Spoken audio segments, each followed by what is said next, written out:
ang Bombo Radio Philippines. Fully digitalized. Numero 1 sa balita, komentaryo, drama at serbisyo publiko.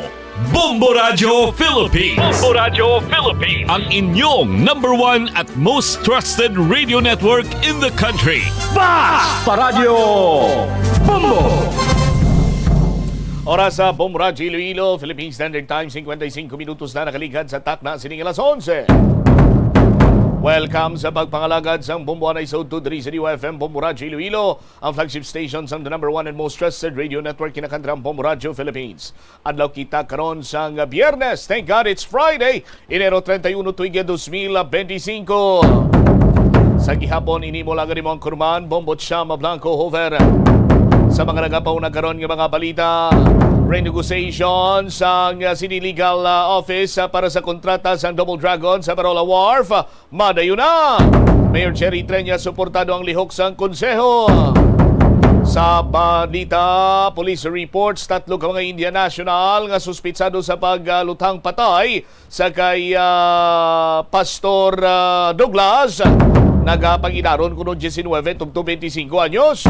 Pastor, ginapayag nga may utang sa mga suspitsado nga nagalabot sa 300,000.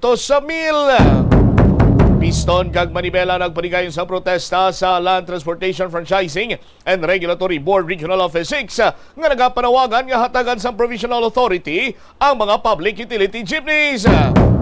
Samtang Councilor Rex Arabia nagpatag sa sining pariak system para sa pagduso sang isa ka ordinansa. Muna madalagkuhan mga balita, issues kay impormasyon ng main sentro karon sa aton sining pagpangalaga sa gihapon sa palatuntunan na bumbuhanay sa auto. Sa mga kabumbo naton mayara sang road closure atensyon mayara sang road closure. Subong iyang hapon in connection man sa mga programa may kantanan sa Chinese New Year. Sa mga kauturan nga wala man lang sang importante gid siniya nga mga transaksyon diri sa may downtown area sa may syudad sa Iloilo. Tikon na mahimo magpaiway lang is pagpadulong diri agod nga mabuhin-buhinan ang volume sang salakyan nga mag-aagi sa may city proper area. Sa aton sini nga mga kabumbo. So as early as 1 sa aton sini nga mga kabombo mayara na sang adjustments sa mga dalanon sa palibot maniya sang syudad sa Iloilo. Sa liwat mayara sang road closure sa aton sini nga mga kabombo as early as 1 PM. Para nga may adjustment kita sa Chimpo kay as per information do 4 PM ni ang road closure. Pero as early as 1 PM may mga adjustments na nga ginapadagay. As a matter of fact, sa aton sini nga mga kuturan, kundri kaya sa mag-agi sa may muli Luni area, may porsyon na dira nga partially sarado sa tanan siniya nga mga salakyan. Ang ginatumod nato na malapit karon iya dito sa may Freedom Grandstand na yon.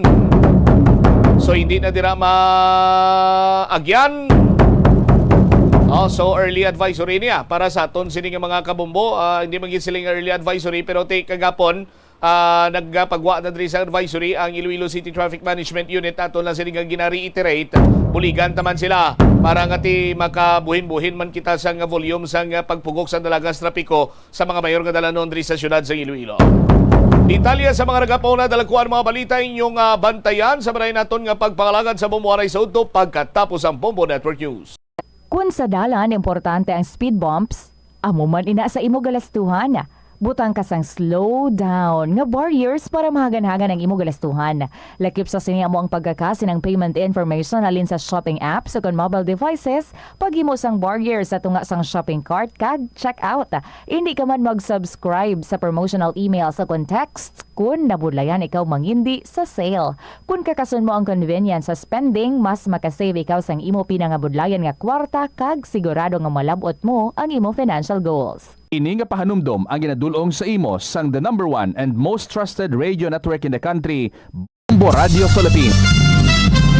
Ito Ang Bombo Radio Philippines. Fully digitalized.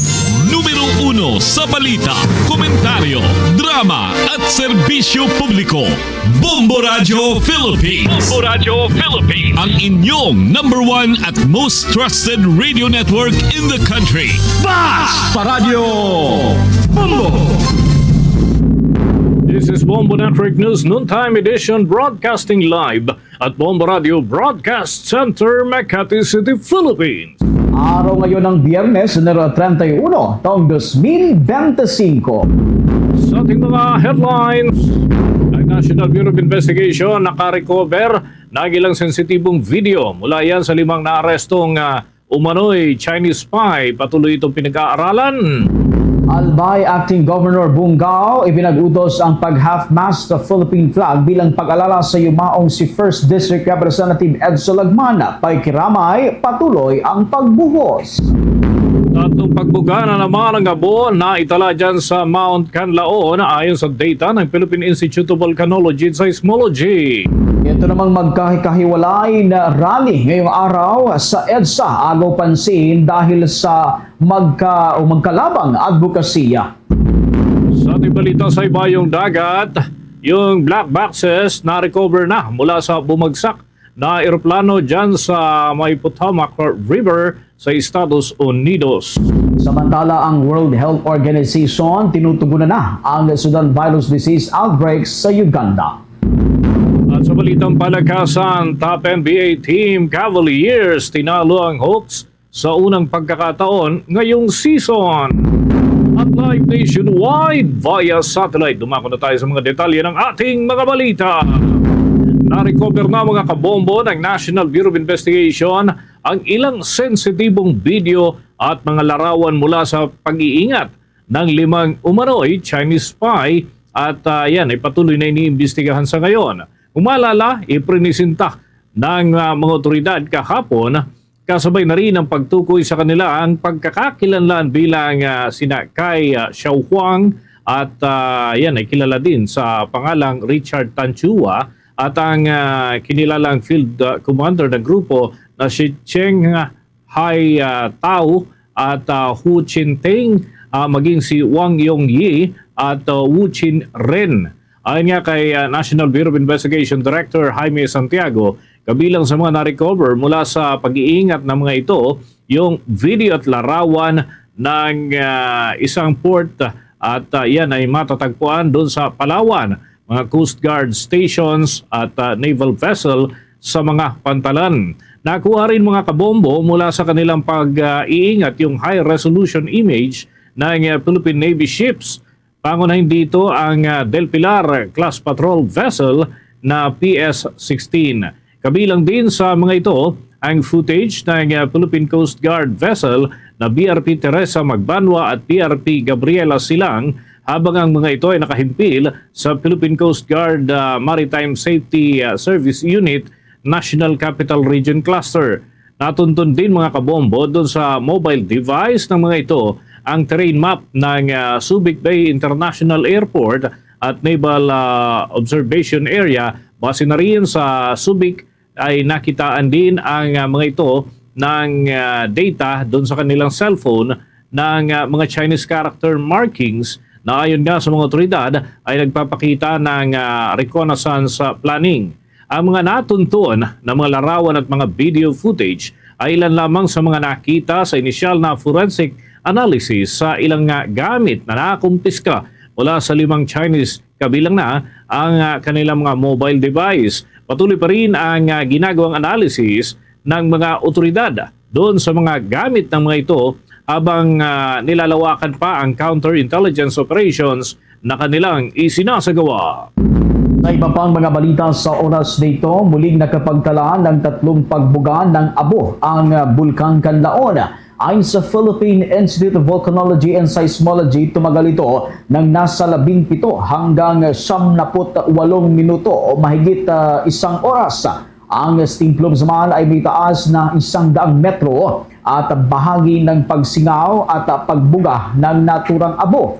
Napadpad ito sa may bahagi o sa may timog kanlurang direksyon at posibleng magresulta sa ashfall. Maliban dito, mayroon ding naranasang siyam na volcanic earthquake. Nagkaroon din ng sulfur dioxide flux na mabot sa 3,385 tons kada araw. Sa ngayon ay manaobserbahan pa rin pamaga sa may bungaga ng bulkan habang ito ay nananatili pa rin sa alert level 3. Pinangunahan mga kabombo ni Philippine Coast Guard Commandant Admiral Ronnie Hill Gaban ang seremonya ng paggawad ng pagkilala dun sa mga crew ng BRP Cabra. Ito ay para na rin sa kanilang katapangan at selfless dedication sa ginawang pagsaklolo noong Enero at 30 ng taong kasalukuyan. Alinsunod sa direktiba ni Pangulong Ferdinand Bongbong Marcos Jr., ipinakita ng crew ng BRP Cabra ang kanilang pagsisikap at marangal na tagumpay sa retrieval operations at pagtulong sa FBL Kapitan sa pagtransport ng isa sa mga sakay nito na binawian ng buhay. Sa seremonya, pinarangalan si Lieutenant Hannah Yanez at siya ang Philippine Coast Guard Commanding Officer ng MRRV 4409 ng Distinguished Service Medal and Ribbon. Ipinakita rin ni Lieutenant Yanez umano ang walang pag-aalinlangan na tapang bilang isang babaeng commanding officer na bumasag naman ng maraming hadlang o mga barriers na nagpapakita ng lakas at katatagan pati na ng determinasyon. Gayon din si Executive Officer Lieutenant Ariel Giyang ng Philippine Coast Guard at 53 iba pa ay tumanggap din ng award bilang pagkilala sa kanila at ito yung Coast Guard Search and Rescue Medal and Ribbon bilang pagkilala sa kanilang kahanga-hangang pagsisikap at sa hindi makasariling pagtupad ng kanilang mandato sa Philippine Coast Guard sa kabila ng malalaking alon sa naturang bahagi ng karagatan at may taas na hanggang 4 na metro ay sinagupa pa rin nila ang naturang mga alon upang magawa ang kanilang misyon. Gayon din ang panghaharas ng dayuhan o yung mga Chinese na patuloy na bumubuntot sa kanila habang ginagampanan ang retrieval operation doon sa labi ng isa sa mga sakay ng FBL Kapitan. Bukod pa rito ay kinilala ng Philippine Coast Guard ang kabayanihan ng 2 ship riders na sina Nurse Officer Ensign John Christian Lopez at yan ay mula sa Philippine Coast Guard Nursing Service at Seaman Second Class Abdul Rahman Maruhi ng Philippine Coast Guard mula sa Coast Guard Special Operations ay binigyan din ng pagkilala para sa kanilang mga nagawa sa kababayan at yan ay dahil na rin sa kanilang katapangan at kabayanihan sa pagharap sa mga alon at panganib na nagresulta naman sa tagumpay na pagkakakumpleto ng kanilang misyon ukol sa yumaong crew member ng isang fishing boat. Sinabi ni Admiral Gavan ng Pangulo at ang command ay labis na humahanga sa kanilang disiplina at selfless service. Sarap na rin ang mapanghamong kalaban doon sa naturang bahagi ng karagatan. Samantala, mamaya mga kabombot concernation, kukunin natin ang linya ni Bombo Andres Soberano sapagkat ito nga United Nations Resident Coordinator and Humanitarian Coordinator in the Philippines na si Gustavo Gonzales abay na nag-farewell call kay Pangulong Ferdinand Marcos Jr. Bago yan, dahil muna tayo sa iba pang mga balita. Nagpalabas mga kabombo ng kautusan si Albay Acting Governor Glenda Bungao na ilagay sa kalahati ng flagpole o yung tinatawag nating half mast o half staff ang bandila ng bansa sa lahat ng tanggapan ng pamahalaan at pampublikong lugar doon sa buong lalawigan ng Albay bilang pagbibigay pugay at respeto sa pamamaalam nitong si 1st District Congressman Edsel Lagman. Matatandaan mga kabombo na kinumpirma mismo ng kanyang pamilya na binawian na ng buhay ang batikang mababatas nitong nakalipas na araw. Batay nga sa kautusan ay sisimula ng half-mast ng bandila Pebrero 3 at yan ay ngayong taon hanggang Pebrero 7 ng kasalukuyang taon. Ang naturang kautusan ay magsisilbing senyales ng pagluluksa at pag-alala sa namayapang kongresista.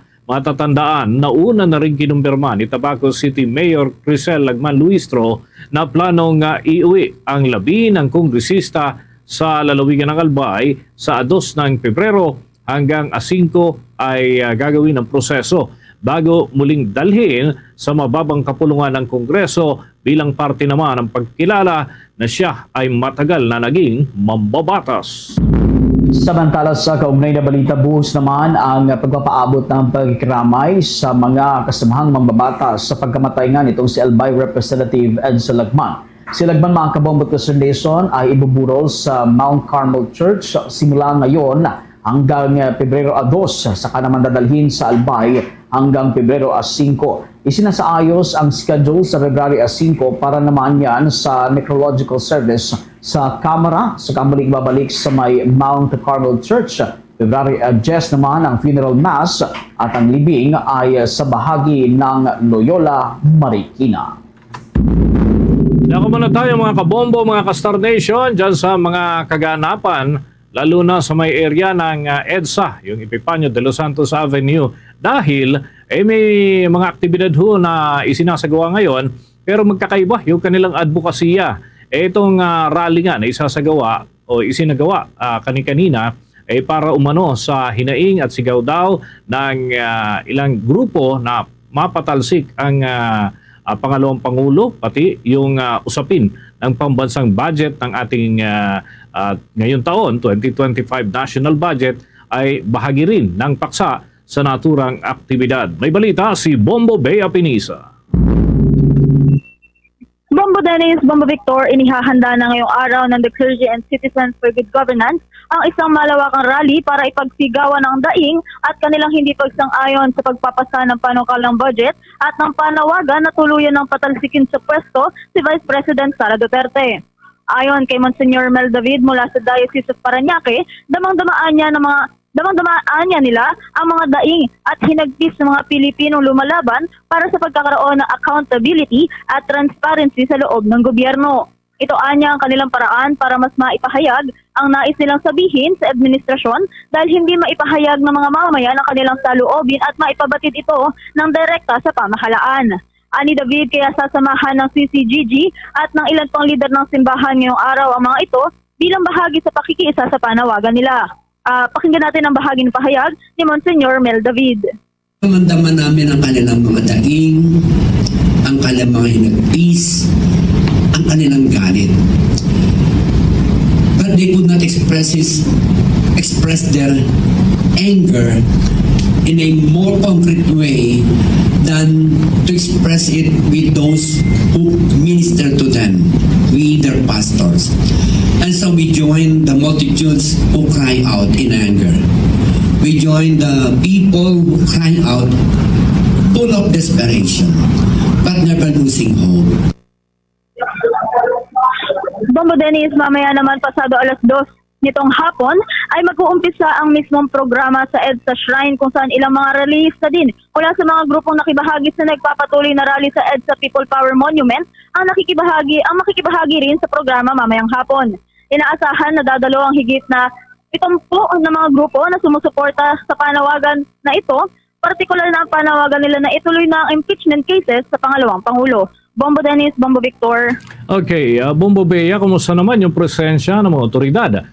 Knowing na magkaiba yung adhikain ng dalawang nagsasagawa ng kilos protesta dyan sa iisang area, no? Kahabaan ng EDSA, itong ating tinutukoy. So paano ngayon yung presensya ng pambansang pulisya para hindi magkaroon ng tensyon sa pagitan ng dalawang grupo, Bombo Bea? Bombo Dennis, sa pakikipag-ugnayan natin sa parte ng seguridad dito sa EDSA, sa kahabaan ng EDSA, at maski na rin dun sa ilang mga leader ng grupo na nakikiisa dun sa rally sa EDSA People Power Monument, sabi nila, pagkatapos mismo nitong rally na isinasagawa dito sa EDSA People Power Monument, ilang mga grupo o ilang bahagi nito ay makikiisa din dun sa pangalawang gaganapin na rally dito naman sa bahagi ng EDSA Shrine, kung saan ito na yung makikita na natin dito ang ilang mga leader ng simbahan na nananawagan dun sa kanilang accountability at transparency na hinihiling nila ngayon sa administrasyon, and So far, yung mga otoridad naman na nagbabantay rito, umaabot sila doon sa simula sa monumento ng People Power Monument nga hanggang dito sa may EDSA Shrine. Mahigpit ang ipinapatupad ng seguridad at hindi rin hinahayaan na madamay o bumuhos itong mga taong ito dito sa daloy ng trapiko, kasi napansin din natin kanina na medyo bumabagal yung daloy ng trapiko sa bahaging ito, ngunit hindi naman hinahayaan ng ating mga authorities na madamay yung trapiko at lumala pa lalo yung nararamdamang trapiko dito sa kahabaan ng EDSA, Bombo Dennis. Maraming salamat, Bombo Bea. Mag-ingat kayo dyan. Live mula dito sa EDSA, Bombo Bea Pinizo nag-uulat para sa number 1 and most trusted radio network in the country, Bombo Radio Philippines. Basta Radio, Bombo! Abangan pa mamaya mga kabombo, may mga karagdagan pa tayong update mamaya dahil iba't ibang event yung ating tinututukan at tinutugay-gayan dyan sa kahabaan ng EDSA sa loob ng maghapong ito, mga kabombo. Samantala, muling itinaas ang umiiral na flood warning doon sa 8 rehiyon sa bansa ngayong araw, ika-31 ng Enero ng taong ito. Dahil yan sa malawakang pagbaha na maring idulot ng easterlies at northeast monsoon o hanging amihan. Anya sa data ng Department of Science and Technology, maaring magdulot ng thunderstorm ang dalawang weather system at magpaulan sa maraming probinsya. At kinabibilangan ito ng ikalawang rehiyon at yan ay ang area ng Cagayan Valley, Region 3 o Central Luzon at Region 4A, yung Calabarzon Region, Region 5 o Bicol Region at Region 8 o yung Eastern Visayas.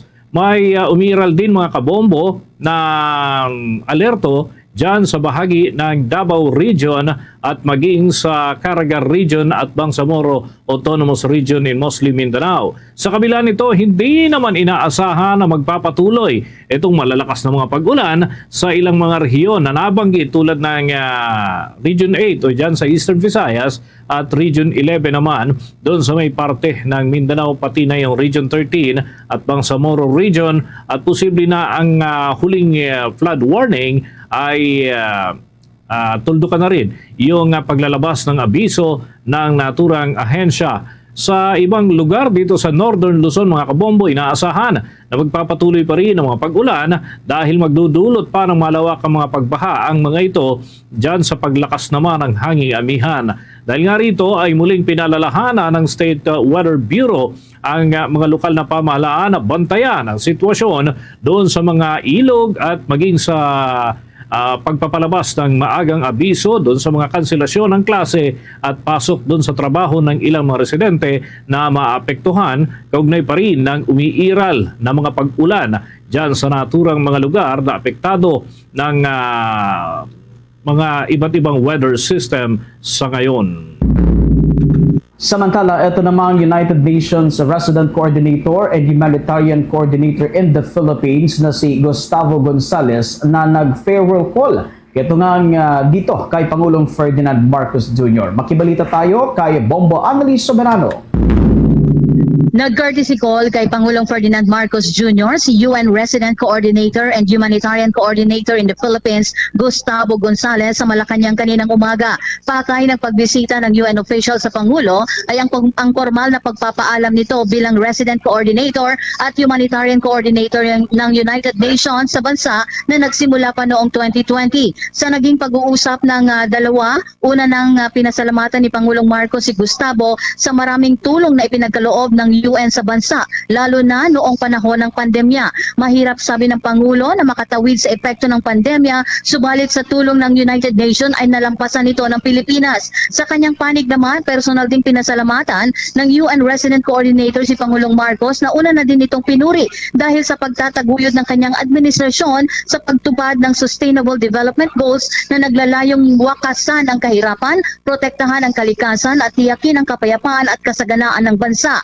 Ayon kay Gustavo, mananatiling malapit sa kanyang puso ang Pilipinas ng kanyang magiging huling tour of duty, gayong kasabay ng kanyang pag-alis sa bansa ay ang kanyang pagre-retiro. Sa loob ng 4 na taon ay pinamunuan ni Gustavo ang inisyatiba ng United Nations sa Pilipinas, kabilang ang mga programa sa pagpapaunlad ng humanitarian assistance at papapanatili ng kapayapaan. Samantala, dadalo naman ngayon sa Unified Graduation Development Academy dito sa Pilipinas si Pangulong Marcos. Ang Unified Graduation Development Academy of the Philippines, 1:30 ngayong hapon ang nasabing event. Inaasahang darating ang Pangulo dito sa Philippine International Convention Center sa Pasay City para sa seremonya. Kabilang sa mga magsisipat tapos ay ang mga kumuha ng academic degree programs tulad ng Master Public Management, Master in Development Management, Master in Productivity and Quality Management, Executive Doctorate on Education Leadership, Diploma in Development Management for Senior Executive Class and Middle Managers Class at Certificate of Completion for Middle Managers Class. Inaasahang sila ay makakatulong sa pagpapaganda ng governance at productivity sa pampubliko at pribadong sektor. Samantala, dadalo din si Pangulong Marcos mamayang hapon sa event na tugon at aksyon sa pag-unlad Convergence Summit ng Partido Federal ng Pilipinas na kapwa gaganapin dito sa Maynila.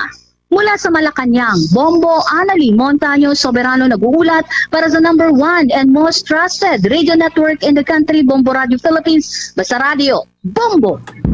Samantala, patuloy na makaapekto ang northeast monsoon o hanging amihan sa bahagi ng northern at central Luzon ngayong araw. Batay sa datos ng State Weather Bureau, posible ang maulap na papawirin hanggang sa mga pagkakaroon ng mga seri ng pag-ulan sa Cagayan Valley, Cordillera Administrative Basin, Aurora at Quezon, epekto ng umiiral na amihan. Dahil dito pinag-iingat ng ehensya ang publiko dahil sa posibleng ang pagkakaroon ng mga insidente ng pagbaha at posibleng pagguho ng lupa. Halos parehong lagay rin ng panahon ang mararanasan ngayong araw sa ilang lugar pa sa may Luzon, partikular ang pagkakaroon ng isolated light rains dulot din ng amihan. Samantala, magiging maulap rin sa nalalabing lugar sa bansa hanggang sa pagkakaroon ng isolated rain shower o thunderstorm sanhi ng umiiral na easterlies.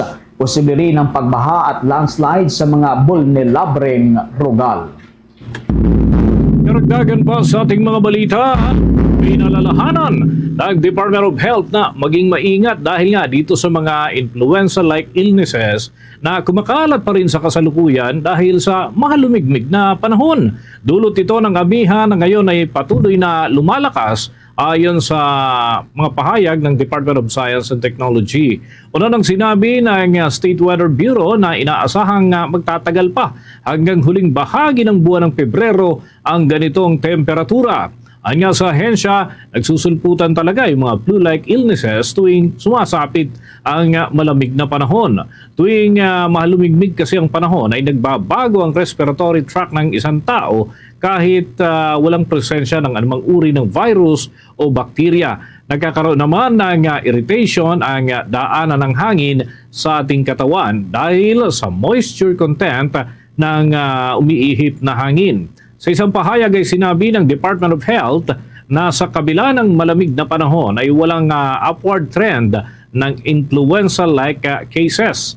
Ito ay sa kabila ng naitatalang mga individual na nagkakaroon ng sipon, lagnat at pananakit ng katawan. Batay nga sa data, aabot sa mahigit 5,000 ang mga naitalang influenza-like illnesses o cases mula yan nitong buwan ng itong Enero 18. Ngunit mga kabombo, wala namang higit o nakakabahalang pagtaas ng kaso. Batay na rin sa monitoring ng Health Department. Bombo International News. Na-recover na ang flight data at cockpit voice recorders mula sa pampasaherong eroplano na bumagsak sa Potomac River sa Washington matapos bumangga sa isang military helicopter ayon sa ulat ng US media. Ayon sa mga source na pamilyar sa investigasyon, ang mga recording devices na ito na kilala bilang black box ay mula sa eroplano ang pinapatakbo ng isang subsidiary ng American Airlines. Ang mga ito ay susuriin ng National Transportation and Safety Board na siyang nangunguna sa investigasyon sa naturang insidente. Samantala, habang nagsisimula pa lang ang investigasyon sa panauritong aksidenteng panghimpapawid sa Amerika sa loob ng mahigit 2 dekada, sinisi naman ni US President Donald Trump ang diversity hiring initiatives sa umano'y pagpapahina ng air safety. Ayon sa mga ulat, 67 katao ang pinaniniwalaang nasawi nang bumangga ang isang pampasaherong eroplano sa isang military helicopter habang papalapag sa Washington Reagan National Airport mula dyan sa may Kansas noong Miyerkules ng gabi. Bagamat inamin ni Trump na maaga pa para magbigay ng konklusyon, agad niyang ibinunto ng sisi sa administrasyon ni dating US President Joe Biden. Aniya, ang mga polisiya ng Federal Aviation Administration sa ilalim ng diversity programs ay nagbigay daan sa pag-hire ng mga manggagawa na may malubhang mga intelektual at pisikal na kondisyon, kabilang ang pagkabingi, panlalabo ng mata o panlalabo ng paningin at epilepsy. Narito ang bahagi ng naging pahayag ni US President Donald Trump. The initiative is part of the FAA's Diversity and Inclusion Hiring Plan. Think of that, which says diversity is integral to achieving FAA's mission of ensuring safe and efficient travel. I don't think so. I think it's just the opposite. So maybe this is the reason. The FAA, which is overseen by Secretary Pete Buttigieg, a real winner. That guy's a real winner. Do you know how badly everything's run since he's run this Department of Transportation? He's a disaster. He was a disaster as a mayor. He ran his city into the ground, and he's a disaster now. He's just got a good line of bull. Yan ang bahagi ng naging pahayag ni US President Donald Trump. Samantala mga kabombo, wala namang ibinibigay na ebidensya itong si Trump na may mga dikwalipikadong empleyado sa kritikal na posisyon tulad ng air traffic control, at inamin din niya na wala pang indikasyon na may pagkakamali ang mga air traffic controllers sa naturang insidente. Sa iba pang balita mga kabombo, naglunsad na ng pagkilos itong World Health Organization. Yan ay agaran at malawakan upang suportahan ng health officials para naman sa mas mabilis na pagpigil na kumalat pa itong Sudan virus disease outbreak na naitala na doon sa may Uganda. Ang international body ay mabilis na nagpadala ng mga senior experts doon sa mga public health at yan ay dineploy sa mga apektado ng outbreak. Agading naglaan ang organisasyon ng $1 milyong o katumbas yan dito sa atin ng halos 60 milyones mga kabombo. At mula nga sa Contingency Fund for Emergencies, yan ay upang mapabilis ang maagang pagtugon at naghahanda na rin ng mahalagang supply ng medical kabilang na ang personal protective equipment para ipamahagi mula doon sa Emergency Response Hub dyan sa may area ng Nairobi. Kahit na wala pang lisensyadong bakuna para naman sa Sudan virus disease, ang World Health Organization ay aktibong nakikipag-ugnayan na doon sa mga developer ng bakuna upang mapabilis ang pagpapadala ng pinag-aralang vaccine kapag nakakuha na ito ng sapat na clearance o approval mula sa mga otoridad. Sa kasalukuyan, isang kumpirmadong kaso na ng naturang sakit ang tumama at nakamatay sa isang nurse mula yan sa Mulago National Referral Hospital doon sa naturang lugar.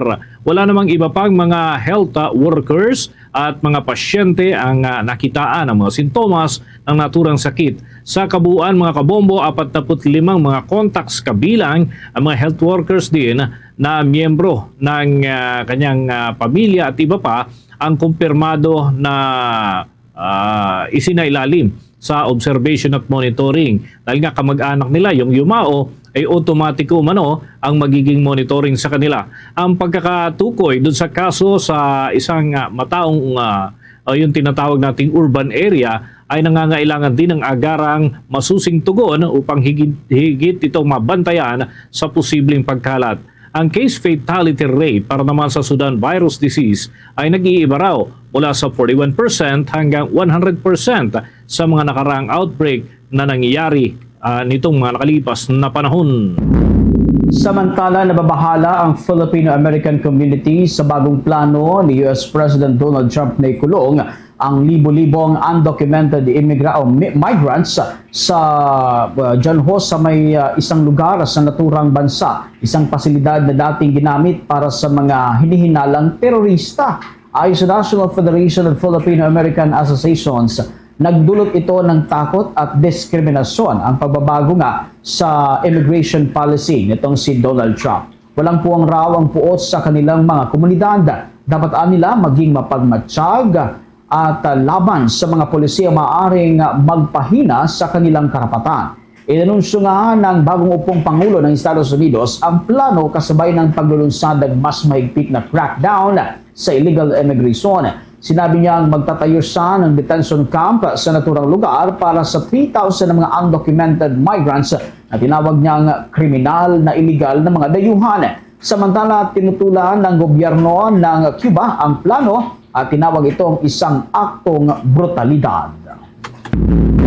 Sa karagdagan pang update, inanunsyo mga kabombo ng Bureau of Corrections na gaganapin dito sa ating bansa, partikular dyan sa may area ng Puerto Princesa sa Palawan, ang ikalawang Asian Regional Correctional Conference. Yan ay mula ika-14 ng Pebrero hanggang ika-17 ngayong paparating na buwan ng Pebrero taong kasalukuyan. Ang pagtitipon na yan ay may temang Shaping the Future of Corrections Together. Ay magkakaroon ng mga pagtitipon mula sa mga leader ng ilang mga correctional services ng Association of Southeast Asian Nations upang pag-usapan ang mga hamon sa sistema ng kulungan at mamahagi na rin ng pinakamahuhusay na praktikal at pagtutulungan sa pagpapabuti ng correctional system dito sa rehiyon. Ang kay Bureau of Corrections Director General Gregorio Pio Katapang Jr., kabilang sa mga tatalakayin doon sa naturang summit ay mga alternatibong hatol upang mabawasan ang bilang ng mga nakakulong at yan ay sa ilalim ng mga programa ng rehabilitasyon para sa matagumpay na reintegration ng naturang mga bilanggo sa lipunan. Pati na yung digital transformation sa pamamahala ng mga bilangguan at pagpapahusay din naman ng dokumentasyon at palitan ng data para sa malinaw at epektibong sistema. Kung nga sa mga kinatawan mula sa 10 bansang miyembro ng Association of Southeast Asian Nations, dadalo rin ang mga ambassadors o mga kinatawan mula sa hindi bababa sa 28 pandaigdigang organisasyon tulad na lamang ng United Nations Office of Drugs and Crime at International Committee of Red Cross at Red Crescent, pati na ang European Union's Justice Sector Reform Program. Ito ang unang pagkakataon na mag-host ang Pilipinas ng nasabing konferensya. Samantala, kuha pa tayo ng mga balitang tinutukan ng ating mga kasamahan. Isa sa mga suspect na sangkot sa pag-facilitate nitong tinatawag na kitchen-type shabu laboratory dyan sa Cavite, abay arestado na. Philippine National Police at Philippine Drug Enforcement Agency mas pinaigting ang pagtugis sa mga shabu laboratory. Alamin natin ang buong detalye ng balitang yan, tinutukan ni Bombo Kelly Cordero. Arestado ang isa sa mga sospek na sangkot sa pag-facilitate ng clandestine shabu laboratory o kitchen-type shabu lab sa Tanza, Cavite. Sa isinagawang operasyon ng Cavite Provincial Intelligence Unit bandang alas 4:30 ng madaling araw noong January 29 sa Barangay 130, Pasay City, na aresto si alias Yvonne, 31 taong gulang na residente ng naturang barangay. Matatandaan na nadiskubre ng mga otoridad ang shabu laboratory dahil sa insidente ng pagsabog sa isang inuupahang tirahan sa Leon Fojas Street, Barangay Sahud Ulan, bandang alas 6 ng gabi ng Martes. Dito na diskubre ng otoridad ang mga paraphernalia at kagamitan na pinaniniwala ang ginagamit para sa produkto ng ilegal na droga. Nakatakas naman daw ang Chinese national na umuupa sa nasabing bahay, pati na rin ang iba pang kasamahan nito. Hanggang ngayon nagpapatuloy ang investigasyon sa sanhi ng pagsabog at ang posibleng koneksyon ng naturang ilegal na aktibidad dito. Samantala, aminado ang Philippine National Police na naalarma sila sa pagkakadiskubre ng nasabing laboratory. Ayon kay Police Regional Office 3, Regional Director at Philippine National Police spokesperson, Police Brigadier General Jean Fajardo, ilang taon na rin kasing hindi nakakadiskubre ng ganitong paggawaan o lutuan ng illegal na droga. It's definitely a cause of alarm because nasabi natin, it's been years bago tayo, wala na tayo halos na-discover. Unlike nung early 2000 na talagang sunod-sunod, na talagang nagkaroon, nag-iba ng MO na dito na, dinadala na dito yung mga chemist nila, dito na niluluto kasi mas cheaper ang production. But since nagsunod-sunod yung trabaho ng PNP, ng PDEA, tuwan after yung mga Shabu Laboratory, so mas naging costly sa kanila dahil yung mismong nagluluto, yung mismong produkto, nakukuha. So bumalik sila doon sa traditional MO na ini-smuggled papasok sa bansa natin, either to ports, seaports, and even sa mga parcel. Iniimbestigahan na ngayon ng pambansang pulisya kung anong klaseng substance ang narecover sa Cavite. Tiniyak din ni General Fajardo na mas pinaiting na ng PNP at PDEA ang kanilang mga operasyon para masilip pa kung mayroon pang ibang lab na nag-ooperate sa ibang lugar sa bansa. Because of the discovery of this alleged kitchen type Shabu manufacturing area, ay pinaigting ngayon ng PNP at ang PDEA pagtutulungan ng ahensya para masilip kami mga ganito ding klaseng illegal operation, hindi lamang sa bansa, maging sa mga ibang lugar kasi matagal na panahon na wala tayo na-discover ng mga ganito. Para sa Bombo Network News, Bombo Kelly Cordero nag-uulat para sa number 1 and most trusted radio network in the country, Bombo Radio Philippines. Basta Radio, Bombo! Oras natin 25 minuto bago sumapit ang alauna ng hapon. Inanunsyo ni Department of Agriculture Secretary Francisco Theo Laurel Jr. na posibleng mailabas na ang abiso ukol naman sa food security emergency for rice. Yan ay sa susunod na linggo, partikular na sa araw ng Martes. Para yan sa release ng mga nakaimbak na bigas sa mga warehouse ng National Food Authority. Natanggap kasi ng kalihim ang resolusyon mula sa National Price Coordinating Council kung saan ay nakasaad ang rekomendasyon na ideklara ang food emergency bilang sagot sa kinakailangan na pagkakaroon ng sapat na supply ng bigas at murang bilihin na bigas sa mga tindahan. Ayon pa sa kalihim, pagkatapos ng pag-anunsyo nito sa araw ng Martes ay agad na makakakita ng mga NFA rice dyan sa mga stalls ng kadiwa at maging sa mga bentahan nito sa mga lokal na pamahalaan, yung mga pinatatakbo ng lokal na pamahalaan, ng mga tindahan at ilang ahensya kagaya na lamang ng Philippine National Police at Armed Forces of the Philippines. Kaugnay niyan, narito pa ang bahagi ng pahayag ni Agriculture Secretary Francisco Theo Laurel Jr. Natanggap na lang opisina ko kahapon when I was in the US yung resolution that I have to sign as part of the board. Then by Tuesday malamang we will be declaring that rice emergency. Yes, after this meeting I will be meeting with the NFA, actually with FBI and Kadiwa to look at the plans on rollout niya, no? But most likely gano'n na naman. Lagi yan ang mga pahayag ni Agriculture Secretary Francisco Theo Laurel Jr. Matatanda naman na lumalabas na halos kalahati 150,000 metric tons ang balak na ipalabas ng National Food Authority para sa deklarasyon ng food emergency situation dito sa ating bansa. Samantala, maituturing pa rin na solid growth sa kabila ng mga hamong pandaigdig ang italang 5.6% na paglagos sa ekonomiya ng Pilipinas nitong taong 2024. Ito ang binigyang diin ni Ways and Means Committee Chair Joey Salceda. Sinabi nga ni Salceda, kailangan dinaan niya itong sabayan ng pinaigting na paggastos ng gobyerno na sa gayon ay mas mabagal itong paglago kumpara sa nominal GDP growth targets. Kailangan din aniya natutukan ngayon ang pagkain sa bansa. Sabi ng ekonomistang mambabatas, kailangan na may kakayanan munang bumili ng pagkain ng publiko bago sila magkaroon ng kumpiyansa na gumastos para sa ibang mga bagay na direktang nakakaapekto sa pagsipa ng ekonomiya. Ito rin aniya ang dahilan kung bakit mahalaga ang papel ng murang pagkain itong super committee na mapababa ang presyo ng pagkain sa bansa, partikular na ang presyo ng bigas para magtuloy-tuloy ang magandang takbo ng ekonomiya ng Pilipinas ngayong 2025. Sa iba pang balita, muling naitala ng Philippine Statistics Authority yung pagbaba ng presyo ng bigas sa unang 2 linggo ng Enero ngayong taon.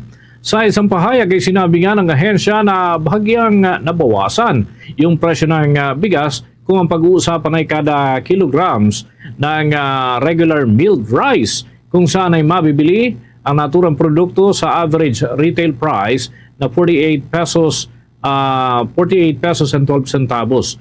Mas mababa raw ito kumpara sa average retail price ng bigas noong buwan ng Disyembre.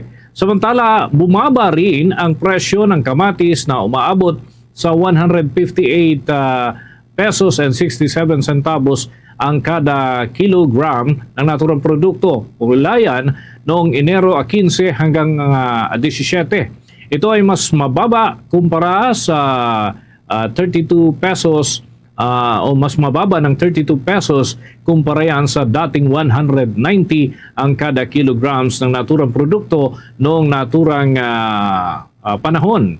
Nagkaroon mga kabombo ng pagtaas sa presyo ng karning baboy, maging sa produktong galunggong at iba pang mga produkto kagaya ng pulang sibuyas batay sa monitoring ng Philippine Statistics Authority. Patuloy naman ang isinasagawang pakikipag-usap at konsultasyon ng mga opisyal ng Sugar Regulatory Administration o SRA sa mga kinatawan ng iba't ibang sugar industry sa bansa. Kaugnay nito, pansamantala muna ang sinuspende ng ehensya ang implementasyon ng Sugar Order No. 6. Ang naturang kautusan ay naglalahad nga sana ng mga alituntunin sa isasagawang importasyon ng asukal at mga matatamis na produkto. Sa isang pahayag ay sinabi ni Sugar Regulatory Administration Administrator Pablo Ascona, ang suspensyon ng Sugar Order No. 6 ay dinesisyonan ng Sugar Regulatory Administration Board. Ito ay bilang tugon naman sa panawagan at liham ng iba't ibang stakeholder ng asukal sa bansa. Dahil dito nagdesisyon ang SRA Board na magkaroon ng dialogo sa mga maapektuhang stakeholders ng asukal dito sa Pilipinas. Samantala, pinaplano na ng National Food Authority na bumili ng yellow corn. Yan ay mula sa mga magsasaka upang matulungan din ang mga ito sa gitna ng bumabagsak na farm gate price ayon sa Department of Agriculture. Sinabi ni Agriculture Spokesman Assistant Secretary Arnel de Mesa na bagaman hindi ito ang nakahanay na programa ngayong 2025, hinahanapan na rin nila ng pagtugon at para yan ay mapondohan para magamit din sa procurement ng yellow corn at mga kabombo. Target itong malagay sa procurement activities ngayong taong kasalukuyan. Ay nga kay Assistant Secretary de Mesa, maaaring kunin muna ang pondo mula sa program funds ng naturang ahensya. Bagamat sisimulan pa lamang ngayong taon, ay tiniyak naman ng naturang opisyal na isasama ito sa budget proposal ng ahensya para sa 2026. Para ngayong 2025, mayroong 9 billion pesos na pondong magagamit ang National Food Authority para sa local procurement. Kung maalala sa naging pagdinig ng House Quinta Committee ay yan ay nitong nakalipas na Martes, ilang mga mambabatas nga ang humiling sa National Food Authority na tumulong sa pagbili ng mga local corn para bumaba yung farm gate price at makatulong doon sa kinakailangan o demand ng mga consumer. Isa sa mga rekomendasyon ng mga mambabatas ay ang gawing 17 pesos kada kilogram ang presyo ng bibilhin na mais. Yan ay upang masiguro may kikitain din naman ang mga lokal na magsasaka dito sa ating bansa. Sa kasalukuyan ay mayroong 1.4 million na corn farmers ang nandito sa ating bansa kung saan ay nagsisilbing pangunahing producer yung Cagayan Valley Region. Maging ang Northern Mindanao at Soc-Sargen Region ay mayroon din mga produkto kahalintulad ng mais. Patuloy naman ang isinasagawang decongestion efforts ng Bureau of Corrections sa lahat ng mga piitan sa bansa. Kaugnay nito, aabot sa 525 na panibagong batch ng mga persons deprived of liberty ang pinalaya nito para sa buwan ng Enero. Batay sa datos ng Bureau of Corrections sa kabuuan ng administrasyon ni Pangulong Ferdinand Marcos Jr., pumalo na sa 18,947 na mga inmate ang napalaya ng naturang kawanihan. Sa isang pahayag ay sinabi ni Bureau of Corrections Director General Gregorio Pio Catapang Jr. na napalaya na ang naturang bilang ng mga bilanggo dahil sa acquittals, bail bond, expiration ng sentensya, probation, habeas corpus at pagpapataw ng parole. Ang mga pinalayang inmate ay nagmula sa Correctional Institution for Women, nagmula rin sa may Iwahig Prison and Penal Farm, sa CIW Mindanao, Davao Prison and Penal Farm, maging galing din sa Leyte Regional Prison, Maximum, Medium at Minimum Security Camp ng New Bilibid Prison, Reception and Diagnostic Center ng New Bilibid Prison, Sablayan Prison and Penal Farm at nanggaling din sa San Ramon Prison and Penal Farm. Tinek naman ng Bureau of Corrections na kanilang susuriing mabuti ang mga record ng mga persons deprived of liberty upang matukoy kung sino ang karapat-dapat ng mapalaya. Bombo Police Report.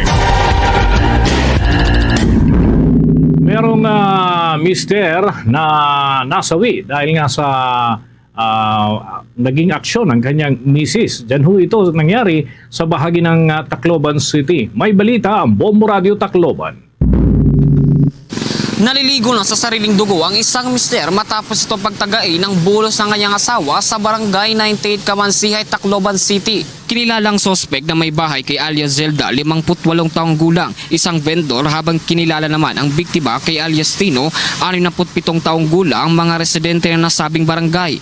Ayon kay Police Captain Jefferson Arellano, OIC Station 3 Commander Tacloban City Police Office, na base sa kanilang ginawang investigasyon, nagkaroon ng mag-asawa ng debate kung saan nagresulta ito sa pagkuha ng mister ng itak at nang tatagaynan niya ang kanyang asawa, agad naman itong naagaw at dahil sa napakabilis sa pangyayari, ang misis ang kanyang asawa. Nagtamo ang mister ng mga sugat sa kamay at ilang bahagi ng katawan na nagresulta ng kanyang agarang pagkamatay. Ayon naman kay Police Lieutenant Colonel Alan Camasin, Information Officer Tacloban City Police Office, hinihina lang selos ang dahilan kung kaya nangyari ang hindi pagkakaintindihan ng mag-asawa. Nangyari ito sir dahil sir itong biktima sir, itong si Florentino sir, nung gabi pa lang sir, nag-inom to sir at binantaan sir yung kanyang asawa na si Criselda sir na papatayin ito sir. Pagka-umagahan sir ng 25 ng January sir, hindi ito sir natulog sir si Florentino at saka sa kanyang sinabi sir na papatay niya sir nung umaga sir, nung before na aalis na papuntang trabaho si Criselda sir, kinuha niya sir yung jungle bolo niya sir at saka tinaga niya sir. Ang kagandahan naman ito sir is nakailag naman to sir si Criselda, pero nakuha niya naman sir sa kamay ni Florentino yung jungle bolo at saka ginawa naman ni Criselda sir is tinaga niya sir gamit ang jungle bolo kay Florentino. Tumamo ito ng sugat at saka yun ang dahilan din sa pagkamatay. Ang bahagi ng pagpaparbombo Radio Tacloban kay Police Captain Jefferson Arellano, OIC Station 3 Commander Tacloban City Police Office. Agad namang sumuko ang sospek sa kapulisan matapos ang pangyayari. Sa ngayon, naharap ang sospek sa kasong parasite. At mula dito sa impila ng Bombo Radio Tacloban, ito si Bombo Jake Pagipo para sa number 1 and most trusted radio network in the country, Bombo Radio Philippines, Basta Radio, Bumbo. Kuha muna tayo ng update mga kabombo dyan sa bahagi ng kahabaan ng EDSA sapagkat may ilang grupo pa na humahabol mula sa iba't ibang sektor ay nagsasagawa rin ng kanilang pagkilos dyan sa may EDSA People Power Monument upang ma-impeach o itinutulak nila yung impeachment dito kay Vice President Sara Duterte. Alamin natin mga update pa mula dyan sa kahabaan ng EDSA, si Bombo Grant Hilario. Sa gawa ngayong araw ng isang rally ang ilang mga grupo mula sa iba't ibang sektor ng lipunan upang patalsigin si Vice President Sara Duterte sa posisyon. Ginanap mismo ito sa bahagi lamang ng EDSA People Power Monument dito sa lungsod ng Quezon sapagkat binarikadahan ng mga pulis ang bungad nito ng kanilang hanay. Panawagan ng mga samahang nakalahok sa kilos protesta ang pagpapanagot sa ikalawang Pangulo sa mga isyu umano ng korupsyon na kinakaharap nito. Ayon sa isang dumalo na si Joshua Mata, sumama siya sa impeachment rally bilang panawagan na panagutin sa mga alegasyon ang Vice Presidente. Pakinggan natin ang kanyang ibinahagi. Ang binibigyan ng spasyo dito ay yung galit at sama ng loob ng mga tao sa walang habas na pag-violate, no, ng ating konstitusyon, no, ng partikular ng Vice President natin. So it is essentially focused on the impeachment of Sara Duterte in order to hold her to account doon sa lahat ng mga violasyon na ginawa niya. Sa aming paglilibot, nakapanayam naman namin si Eugene Gonzalez, isa din sa mga nakisa sa naturang rally. Kwento niya, dalangin nila na sana ay marinig ng Kongreso ang taong bayan na nagsusumamo sa hirap na kinakaharap nito sa buhay, kung saan sentro ng panawagan niya na mapanagot din sa mga binabatong issue ang umunong korupsyon ni Vice President Sara Duterte. Pakinggan naman natin ang binahagi ni Eugene Gonzalez, isa din sa mga nakilahok sa impeachment rally.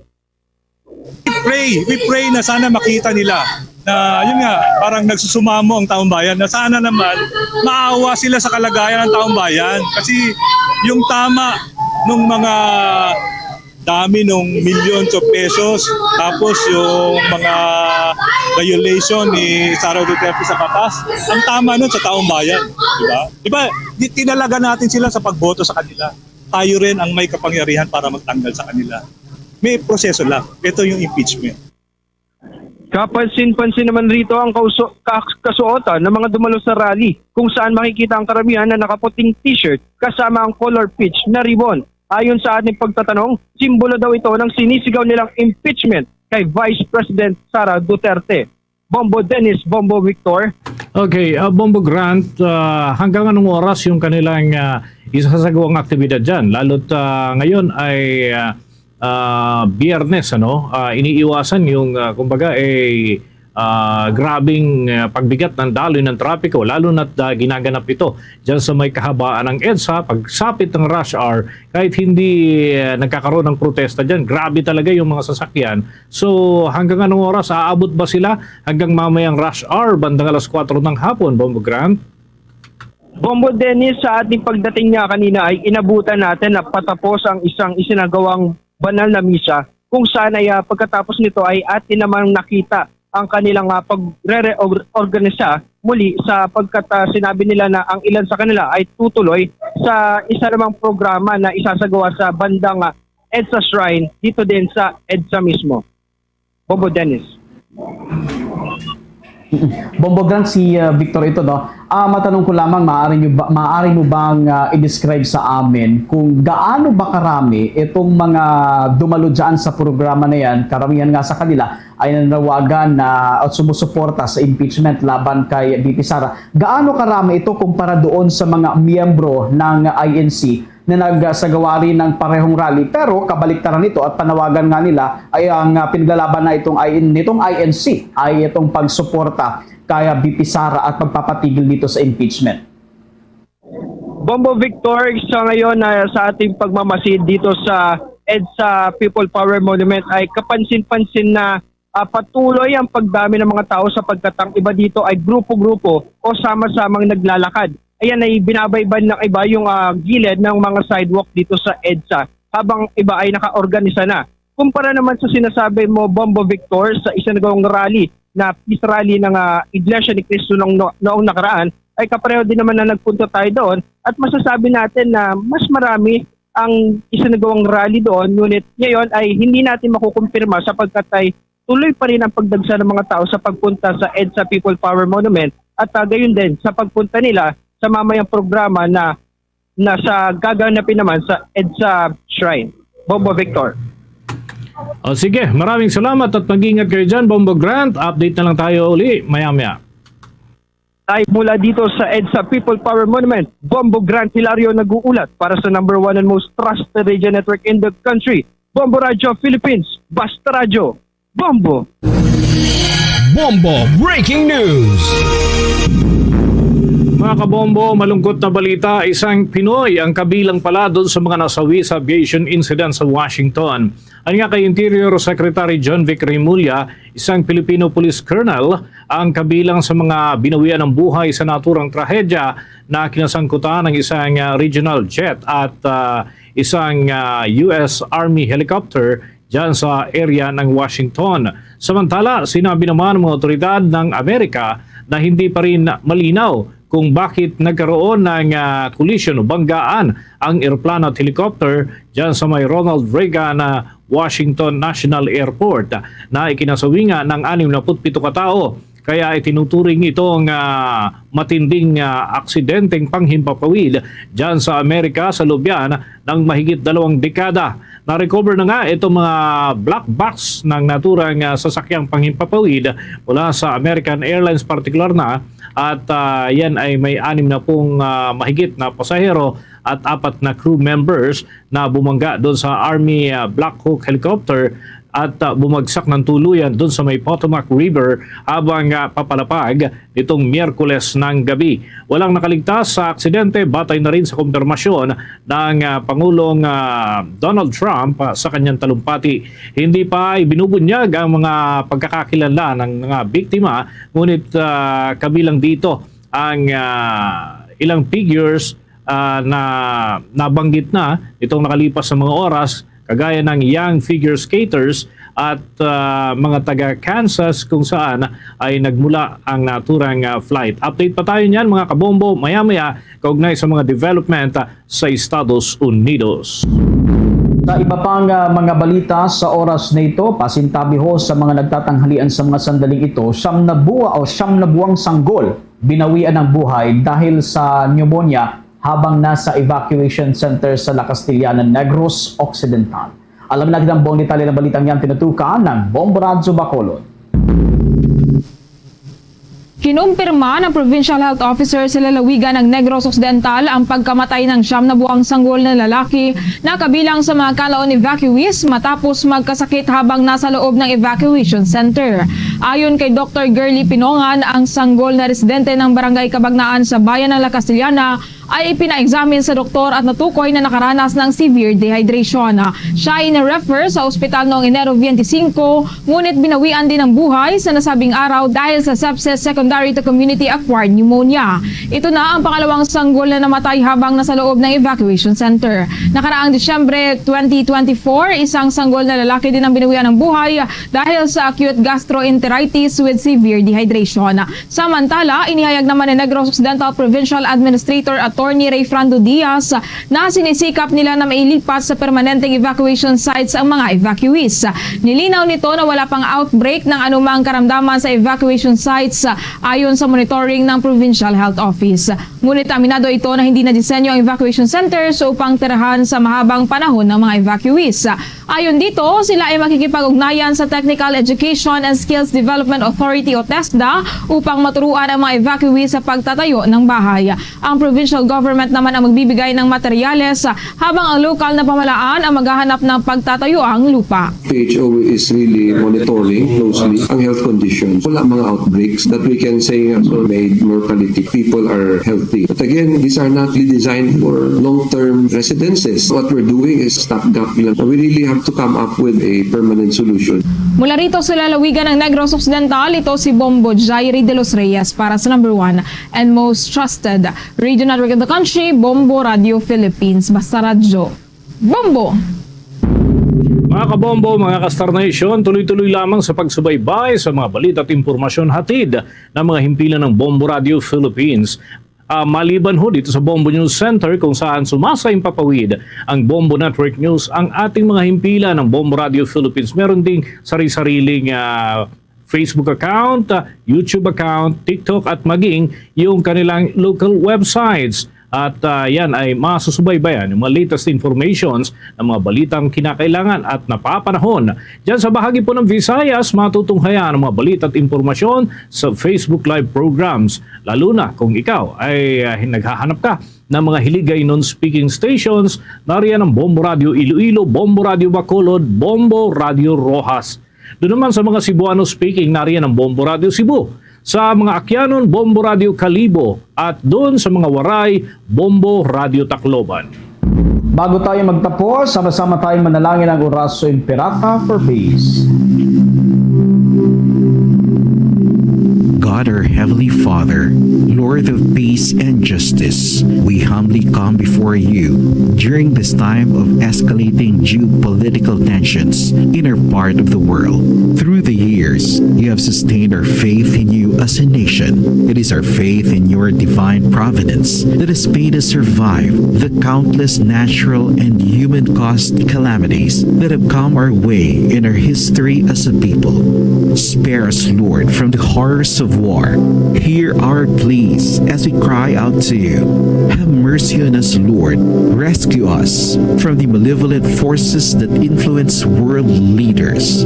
For we believe that our struggle is not against flesh and blood, but against the rulers, against the authorities, against the powers of this dark world, and against the spiritual forces of evil in the heavenly realms. We pray for your leaders entrusted with making crucial decisions for our nation. We place all our hopes in you, seeking your forgiveness and mercy for the times when our fears and suspicions have tainted our perceptions with ethnic biases and prejudices verging on racism. We earnestly pray, Lord, that you make us instruments of your peace. Where there is hatred, let us bring love. Where there is injury, pardon. Where there is doubt, faith. Where there is despair, hope. Where there is darkness, light. Where there is sadness, joy. Through our Lord Jesus Christ, your Son, who lives and reigns with you in the unity of the Holy Spirit, God, forever and ever. Amen. Our Lady, Queen of Peace, Pray for us. Saint Michael the Archangel, Pray for us. Saint Joseph, Pray for us. Saint Francis of Assisi, Pray for us. Saint Lorenzo Ruiz, Pray for us. Saint Pedro Calungsod, Pray for us. Luzon, Visayas at Mindanao. Yan ang kalipunan ng ating mga balita para sa pantanghaling edisyon ng Bombo Network News.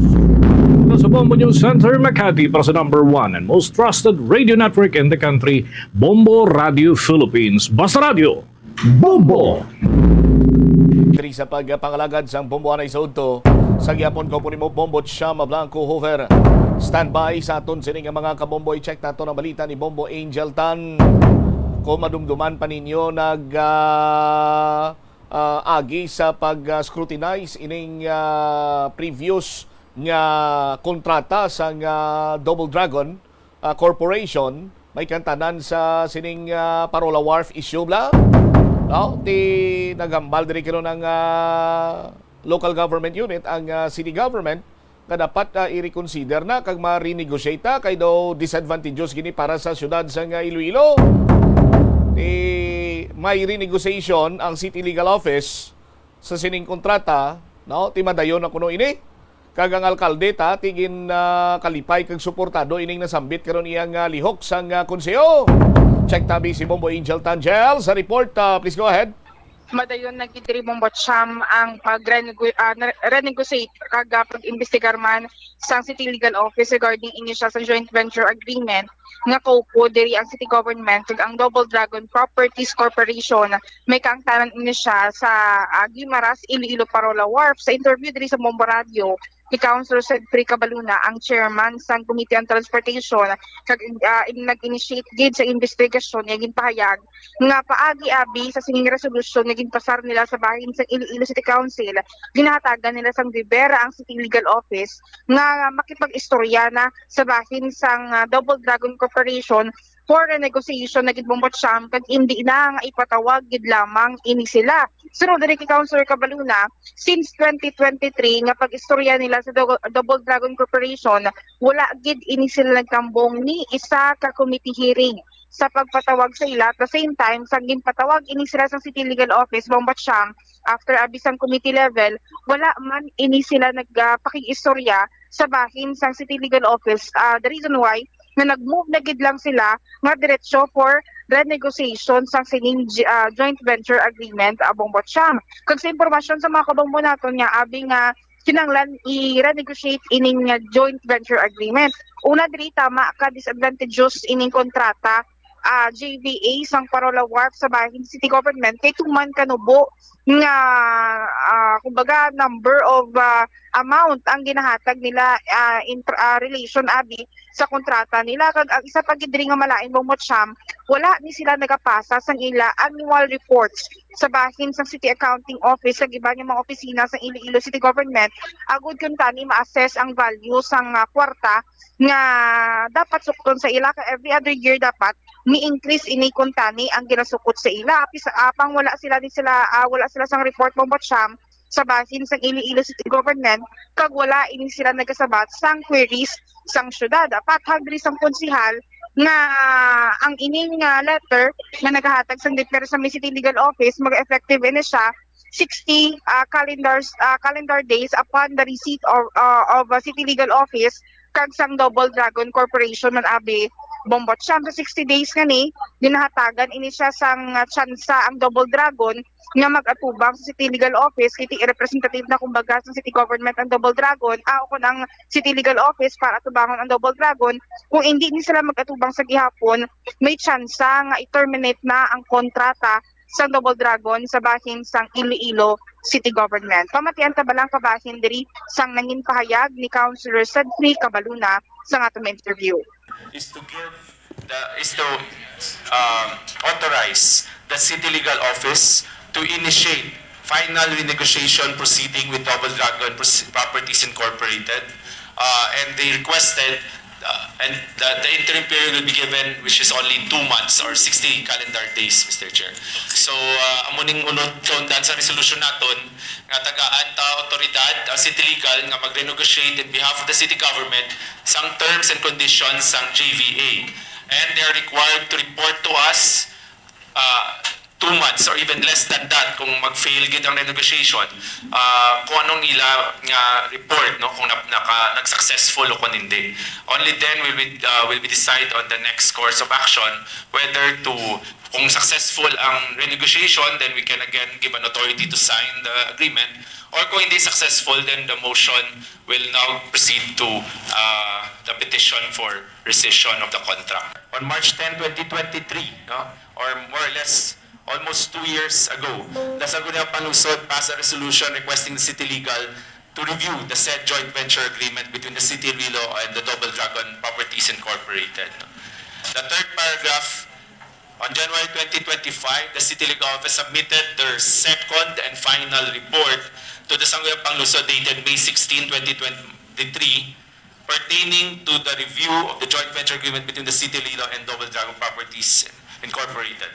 So whereas the City Legal Office pointed out that renegotiation on the financial aspect of the agreement may be resorted to if the profit percentage share of the City of Iloilo is not just or fair, taking into consideration the best interest of the City of Iloilo and the inflation rate, consumer price index, and other factors. We were furnished the said second and final report of the City Legal Office. So the proposal is, therefore, be it resolved as it is hereby resolved that the Sangguniang Panlungsod is authorizing the City Legal Office to initiate renegotiation proceeding with the Double Dragon Properties Corporation relative to the joint venture agreement entered into with the City of Iloilo in relation to the Guimaras Iloilo Parola Wharf. Resolved further that the City Legal Office is requested to complete the renegotiation proceeding within 60 calendar days. No? So we will also put in the word calendar to reflect how many days. No? And report to the Sangguniang Panlungsod the results of the renegotiation. No? So, committee hearing, kaduwa kami ng committee hearing, they were given invitation, wala sila nagkadto. Sa City Legal naman, sa nag-istoryanay kami, because we authorized, nag-resolution kita sila nga i-review nila.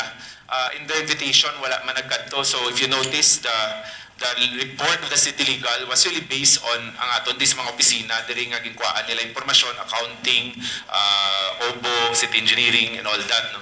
So wala man sila nagkadto. We're hoping ini will be the final nail. No? We are hoping nga mag-attempt it sila ya. ang city legal could really make representations in behalf of the city. Kung wala yun, we can always go to the next stage. So, dira amo nang ginalantaw ta kung mag-lapse ang 60 days nga hindi sila ya magpakita, then we go to court proceedings, no? And again, mangayo naman ang city legal na after the report, mangayo naman na sila sa authority to prosecute or to file the petition. Oo. Bombo Cham nabatian sa mga kabombo naton si Iloilo City Councilor Cedric Cabaluna. Kag after ni siya mapasar man ba sa bahin ng konseho, suportado ini siya ni Iloilo City Mayor Jerry Treñas bangod man abi para sa iya. Kanang lanagidman nga i-check Pero dali karon. lang gid na Bombo Angel, pilang previews ni sining shares ang city government? Kay sa madumduman ko pa sa 25 years nga ila sining joint venture agreement, do 1% lang dire ang iya sang city government nga share. Oo, 1% lang ni Bombo Cham pero tang istorya dapat every year ni increase ini siya depende saan sa ilabi nga profit nga ginapresentar sa Iloilo City Government. Every year masaka every year siya, increase. so from year 1, 1%, year 2, 2% ang share, dobo sila. May increase dapat. Ang problema kay hindi man nila masukot sa insakto kung pila gid man dapat ang mangin ilabi nga makuha nga profit sang syudad. Kung baga garenta sila dako ni nga prime property ning sa may parola mo. Ang problema dili kay wala nga why sila naga-submit sang mga dokumento may kantanan Wala. sa ila sining income. wala gid ya totally blanco gid ako no Bombo Cham sa city accounting Hindi office man mo. mabasihan sang city government kung Pila ang sukton. pila ka porsyento or pila ang 1% ina sa total income nila per year. Exactly Bombo Cham. Okay, so silingon nga si Double Dragon Properties Incorporated daw kasubong iyang ginhimo niya nga kaugalingon niya sini iyang kingdom ang Parola Wharf. Kaya mo nag-ibang batsyang nga daw ka very disadvantageous kini bala ang kontrata nga ni sa bagin sa Iloilo City Government kay ti ang hambal gani kadaw prime property gid ni kuno ang iya sang Parola Wharf.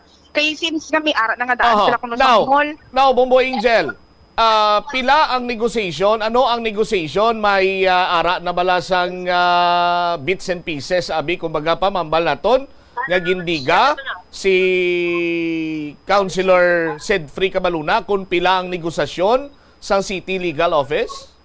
Waay pa man right now Bombo Cham sang amount kung pila ang ma-renegotiate nila. Kay ti once sabi naka-plaster example, kung maka-plaster na gid man sang amount exactly ang Double Dragon with the figures nga gina-plaster nila with the real amount, dira pa lang masulod ang amount nga may istoryahan nila. Okay. Base kung may number, kung magami basis na kung may number kung tani Bombo Cham mo. Ti hindi man nila ma-renegotiate gila yon kay wala pa sang annual reports. Wala gid sang numbers.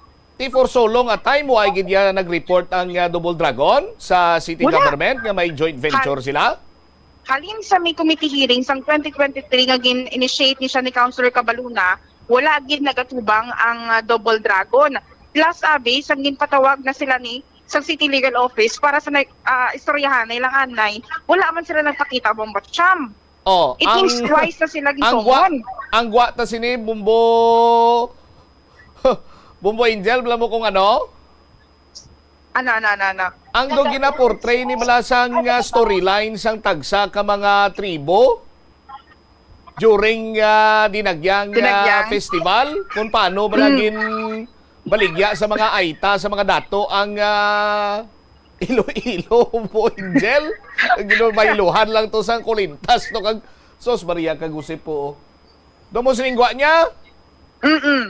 Do kan lang do trade for smaller value lang bala ang tindak ko dagay ko nung kwan nga bakit sa isang Iloilo City. Galing paminsaron ta nga way tiliwan nga nagpasugot man ini kag nag-agi man sa insakto sini nga proseso sadtong nakaligad sini iya nga mga katapo sang sangguniang panlungsod. Oo. Exactly Bombo Cham. Last ko na. Previous ni siya nga kwan, previous nga City Council, ti ambal ni Councilor Cabaluna, with all the respect man sa previous nga konseho, amo na nga tunan gid nila man sa when it comes sa legalities kung amo sina ang istorya kasi base sa duyan ang advantageous man to ang bill. It's just that sa implementation ang do hindi manami balabang bot siya mao. All right. Pero idugang talandiman ang statement ni Mayor Jerry Treñas regarding abidiri sa pagsuporta niya Bombot Siam. Kitambal niya, dapat ma-secure sang insyakto ang financial terms sang sining joint venture agreement para sa bahin sang Iloilo City or pag-consider man sang resesyon sang kontrata. If hindi ginalmadayon ang renegotiation, ado mas mayo kung tani nga miara sang fairer kag more favorable terms kag sa bahin sang Iloilo City kag hindi magpangduha-duha ang alkalde nga i-rescind ang kontrata pananglitan hindi gid magpresentar sang insyakto ang Double Dragon Corporation Bombot siya. Pamatian ta balang kabahin diri sang nang statement man ni Mayor Jerry Treñas paagi diri si Ms. Joy Pantilaga sa aton interview. Ginpadalaan sang sanggunang panlunsod sang copy sang resolution si Mayor Jerry Treñas nga nag-authorize sa City Legal Office to initiate sang renegotiation proceedings sa Double Dragon Properties Corporation regarding ini sa Joint Venture Agreement or JVA sa Guimaras, Iloilo, Parola Wharf. Ang City Legal Office gintagaan sang 60 days or 2 months para nga matapos ang renegotiation process kag makasubmit sila sang ilang report. Sa part sang aton nga alkalde, he fully support the renegotiation process, particularly in securing better financial terms for the city of Iloilo. Kag kung ang renegotiation does not yield fairer and more favorable terms, sila niya possible nga ipa-rescind ang contract with Double Dragon Properties Corporation. Oo. Bombot Siam na batian sa mga kabombo naton si Ms. Joy Fantilaga, ang spokesperson ni Iloilo City Mayor Jerry Treñas. Bot silingon, nakahanda ang alkalde nga pirmahan niya ang kung nakaready na siya nga mag-decide man abi nga i-rescind ang kontrata kag ikwaon sa may Double Dragon ang pag-manage abi sang sining Parola Wharf, Bombot Siam. All right.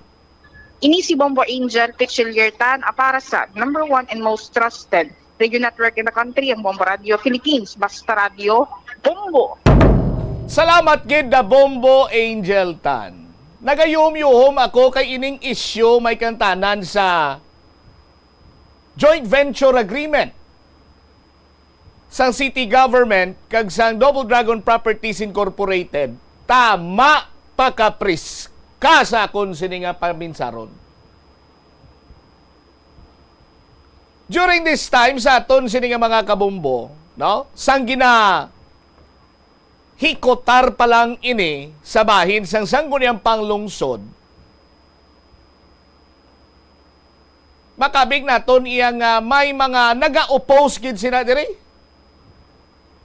Kay why man niya basta-basta nga napasar lang mo. To cut the long story short, sa malawig sini nga tsimpo sang pagplastar sang mga terms, mga agreements, so on and so forth, may mga members sang sangguniang panglungsod nga nagpamalabagid sina diri. Kaya ang punto sini nila, this 1% share of the city government is very advantageous sa sulod sang 25 katuig.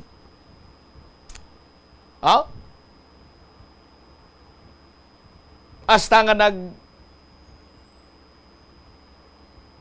isa kadlaw during session, may pre-session nga natabo.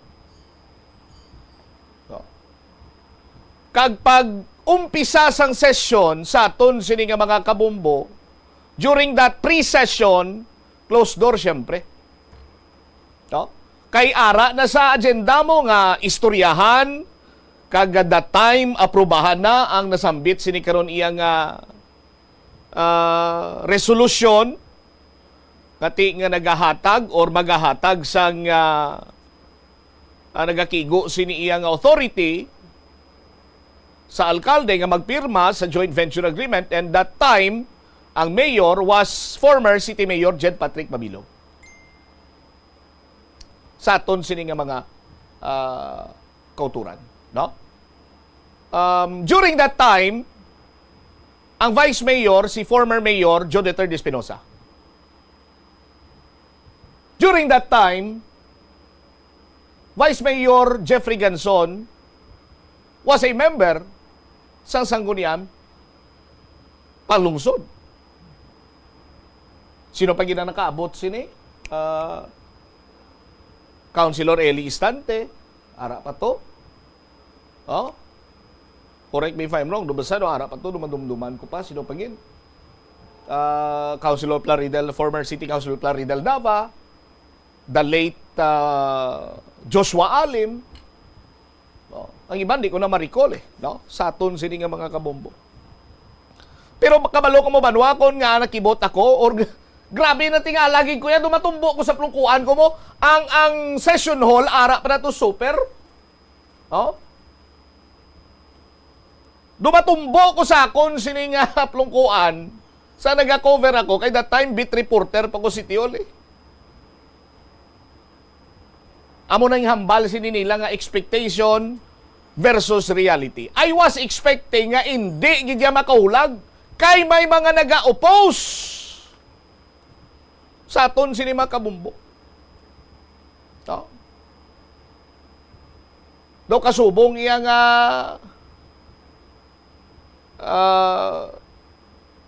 by heart ang ila sini nga opposition that time sa aton sini nga mga kabumbo. Pero nakibot gid ako after sang pre-session, pagsugod sang regular session, sus Maria Kagusip. Oh?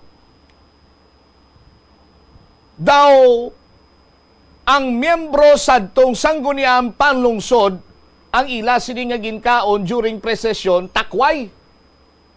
Oh, nga man takway mo butsam ti kay nagdalhay lang mo. Nang seamless sa aton sini nga mga kabumbo. Ang nasambitan sini iya nga pag-carry on sa resolution. Di dito naglibog ang ulo ko. Sa ko sadto anay may nag-oppose nga subong do why do gadalhay lang do takway aw, di ba takway danlog. Why man ko nagakaon pero danlog na. Oh, sa aton sini mga kabumbo. Kag subong man natigayon ining joint venture karon sa city government and Double Dragon. Oh? Sa aton sini nga mga kabombo. Now, balik kita sa present situation. Last 2003, gin-brought up ini, ginapa-review, pero pamangkot ko, nga 2003 lang ako, or 2023 lang ako, kay dugay naman ini, di ba? Why kita makaibalo kung nga amo sining dalagan? But, somehow, no? On the other side of the story, makambal kita nga it's about time nga ma-review na gid man ini, kag ma-renegotiate, kag kung why gid man ti, katulad sa ngambal sa alkalde, untaton ang kontrata sa Double Dragon Properties Incorporated, no? Sa aton sini nga mga kabumbo. Kay indeed very disadvantageous gid man sa bahin or crown iya sang city government. Sa aton sini nga mga kabumbo. Tikon nagapaminsar ka kag nabilin ka pa iya sa tsimpo nga natigayon ining joint venture agreement, no? Kag nga ado nagdalhay lang to kag kadanlog nga do kasubong sang takway, no? Sa aton sini nga mga kabombo, ti amo na blang hambal sini nila nga your guess is as good as mine. 22 minutos sa nakaligad sa takna sini nga launa. Pagbalik naton banwa, latest sa sining kaso ni Pastor Douglas. Oh?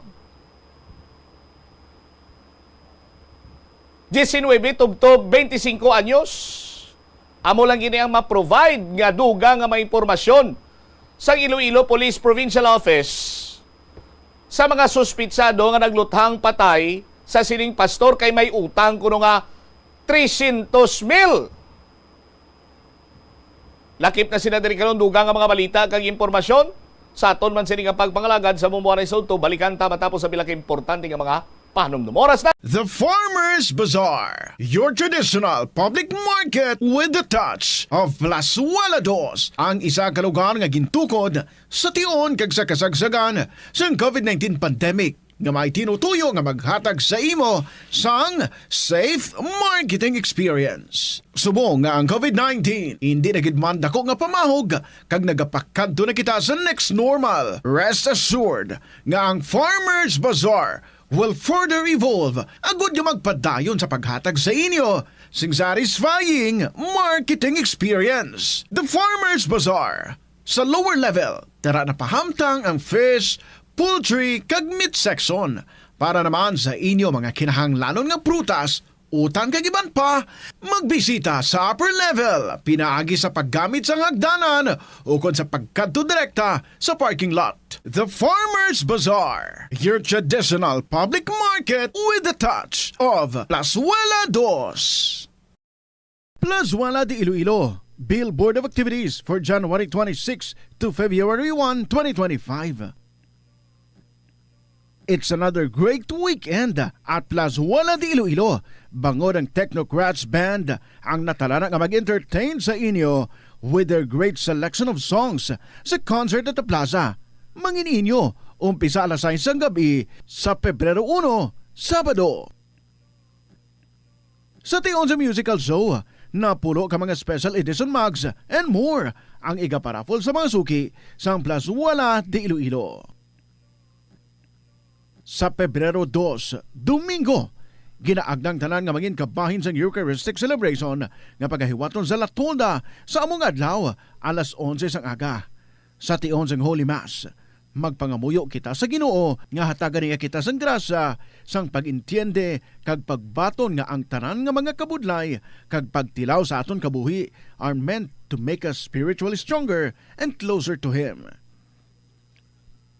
Plazuela de Iloilo, we remain to be one with you in a common hope for a better community and a progressive country in 2025.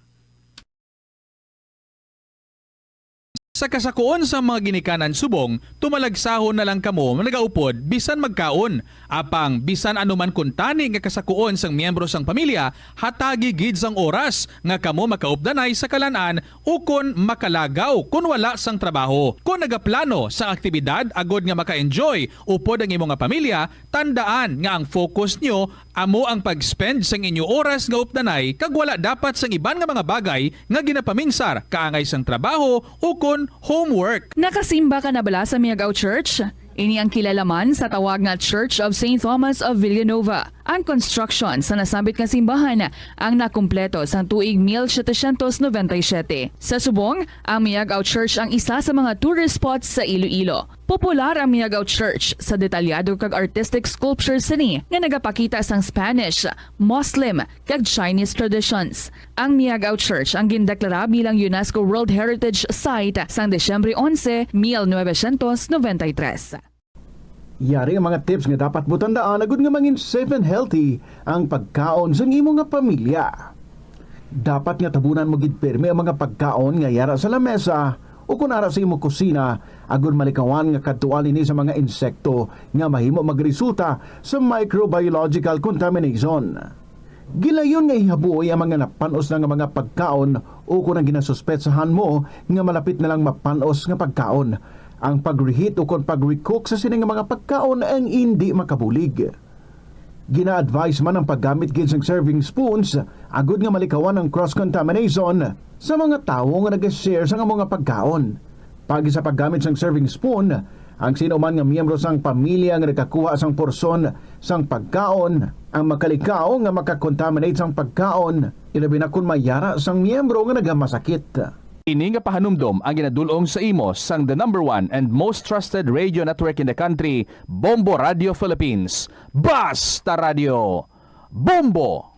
Paano bala magpain sang basura sa panimalay? Magpreparar sang separado nga suludlan para sa wet kag dry kitchen waste. Magpreparar sang duha ka mga suludlan para sa dry waste sa bilog nga balay, isa sa plastic kag isa sa papel.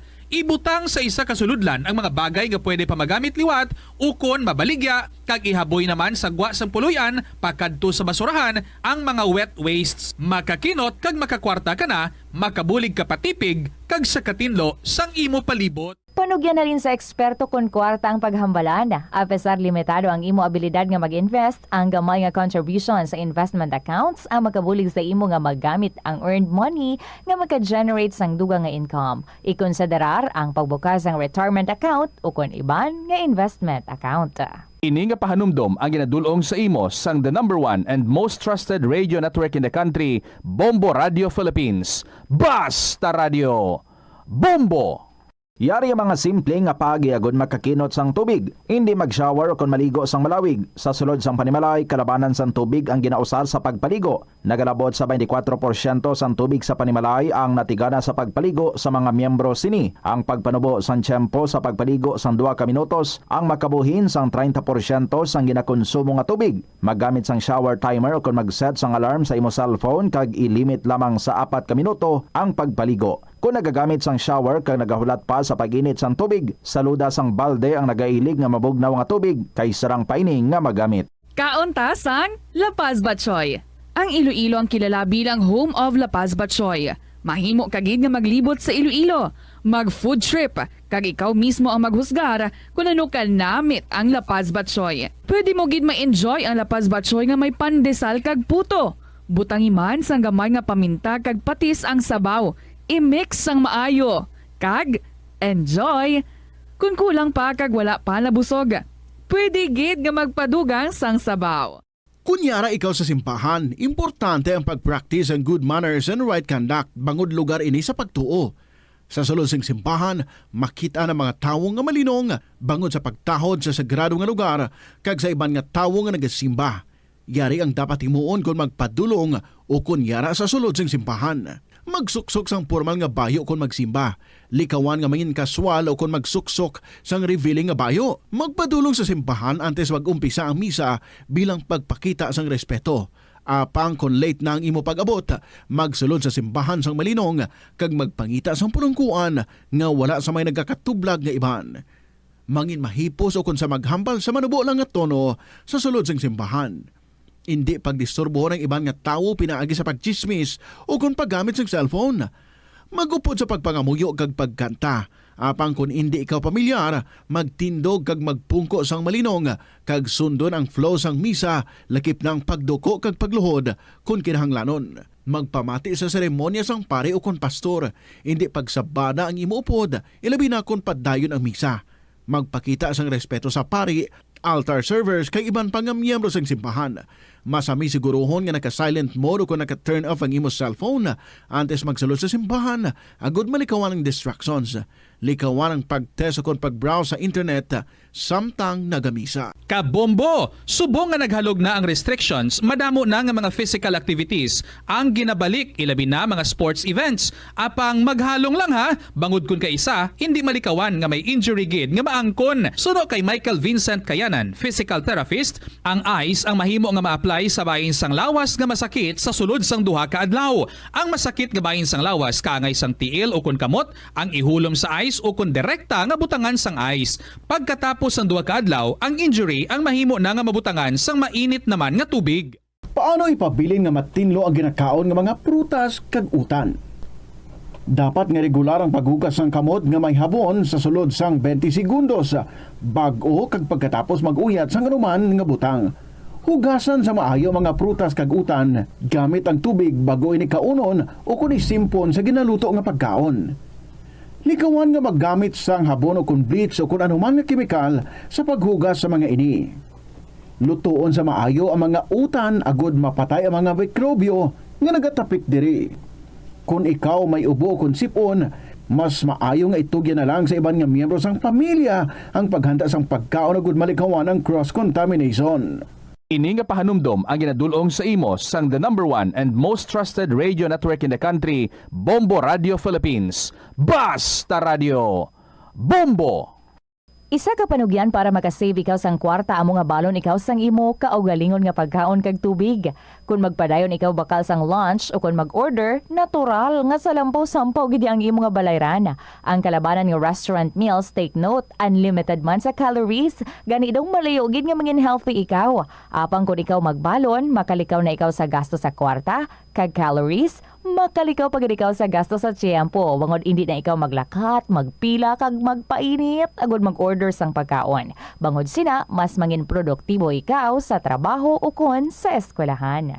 Ini nga pahanumdom ang ginadulong sa imo sang the #1 and most trusted radio network in the country, Bombo Radio Philippines. Basta Radio Bombo!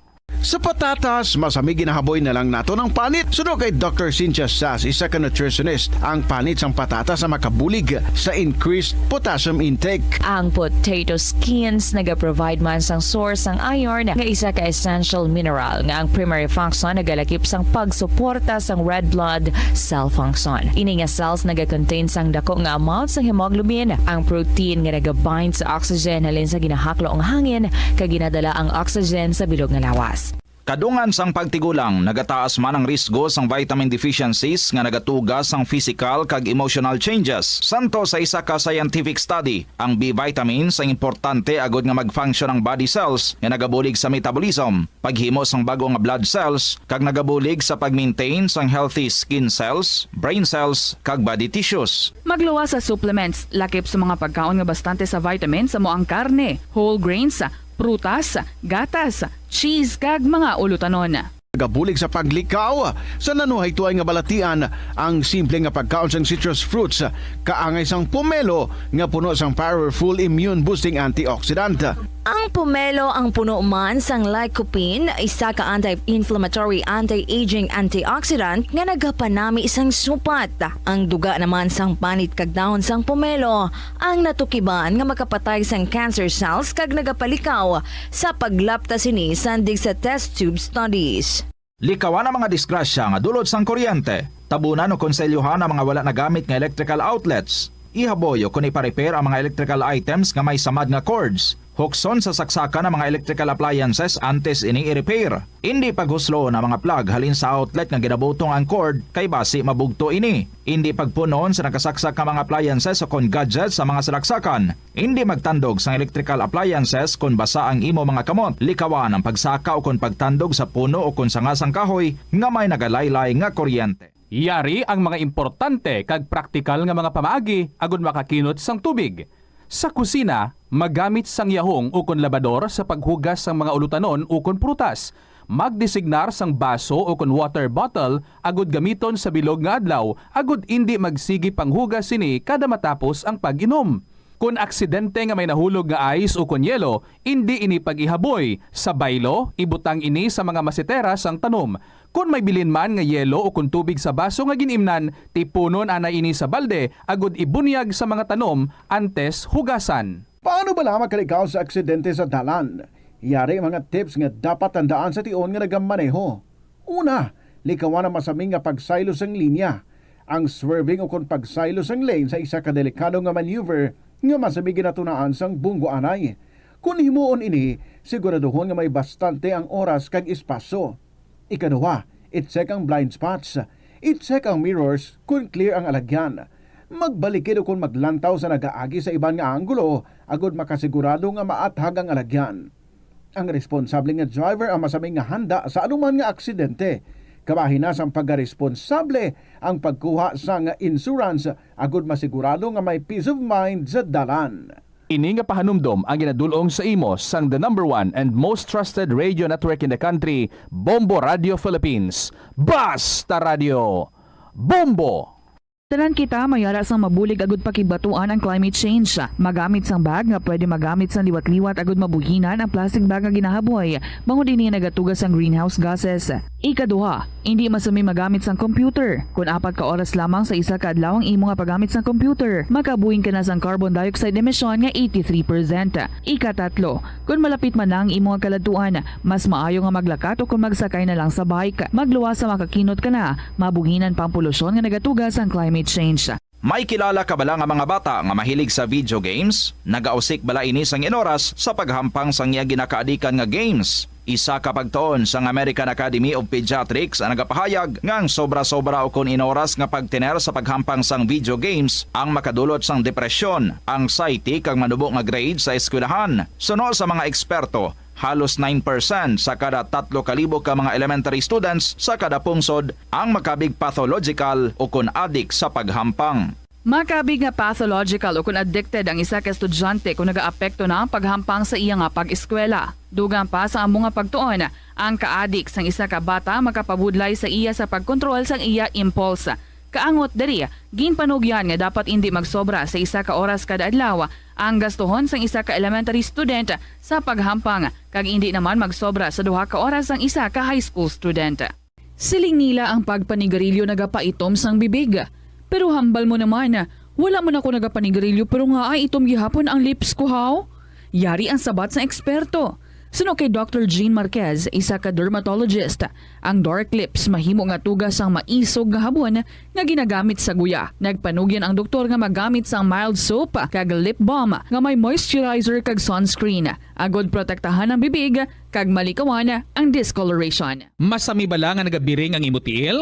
Suno kay Dr. John Hubert Pua, isa ka orthopedic surgeon, masami nga mabatyagan ang cramps sa idalom nga parte sang lawas. Apang mas delikado kung masami mo ining mabatyagan sa ibabaw nga parte sang imulawas, kaangay sang kamot, bangod posible ini nga palatandaan sang mas malala nga balatian, kaangay sang sakit sa tagipusoon, diabetes, kag hypothyroidism. Nagpanugyan ang doktor nga ang pinaka-epektibo nga solusyon sa cramps amo ang stretching exercise tubtub madula ang pagbiring. Sa sulod sang panimalay, gina-practice mo man bala ang good manners and right conduct? Tanan nga miyembro sang pamilya ang nagakadapat nga respetuhon kag i-value, apang hindi lang mangin considerate sa family members kundi mangin sa mga bisita man sa balay. Ihatag ang atensyon mo sa mga miyembro sang pamilya nga nagahambal kag magsabat nga may respeto. Magamit sang please, thank you, excuse me, kag sorry. Nagahatag ini sang respectful kag kind atmosphere sa sulod sang balay. I-acknowledge ang efforts sang family members sa paghimos man ina sang pagkaon, pagpanglaba o kun paghugas sang kinanan o kun paghatag man sang emotional support. Mas maayo kag mamag-an pagid ang ulobrahon sa balay kung nagabuligay ang tanan. Kinahanglan nga may kontribusyon ang kada miyembro sang pamilya. Halungan ang imo mga gamit, ipabilin nga matinlo ang kwarto, ang banyo kag mangin organisado sa imo personal nga pagkabutang. Respetuhon ang privacy kag boundaries sang isa kag isa. Magpanuktok sa pertahan antes magsulod sa kwarto sang iban.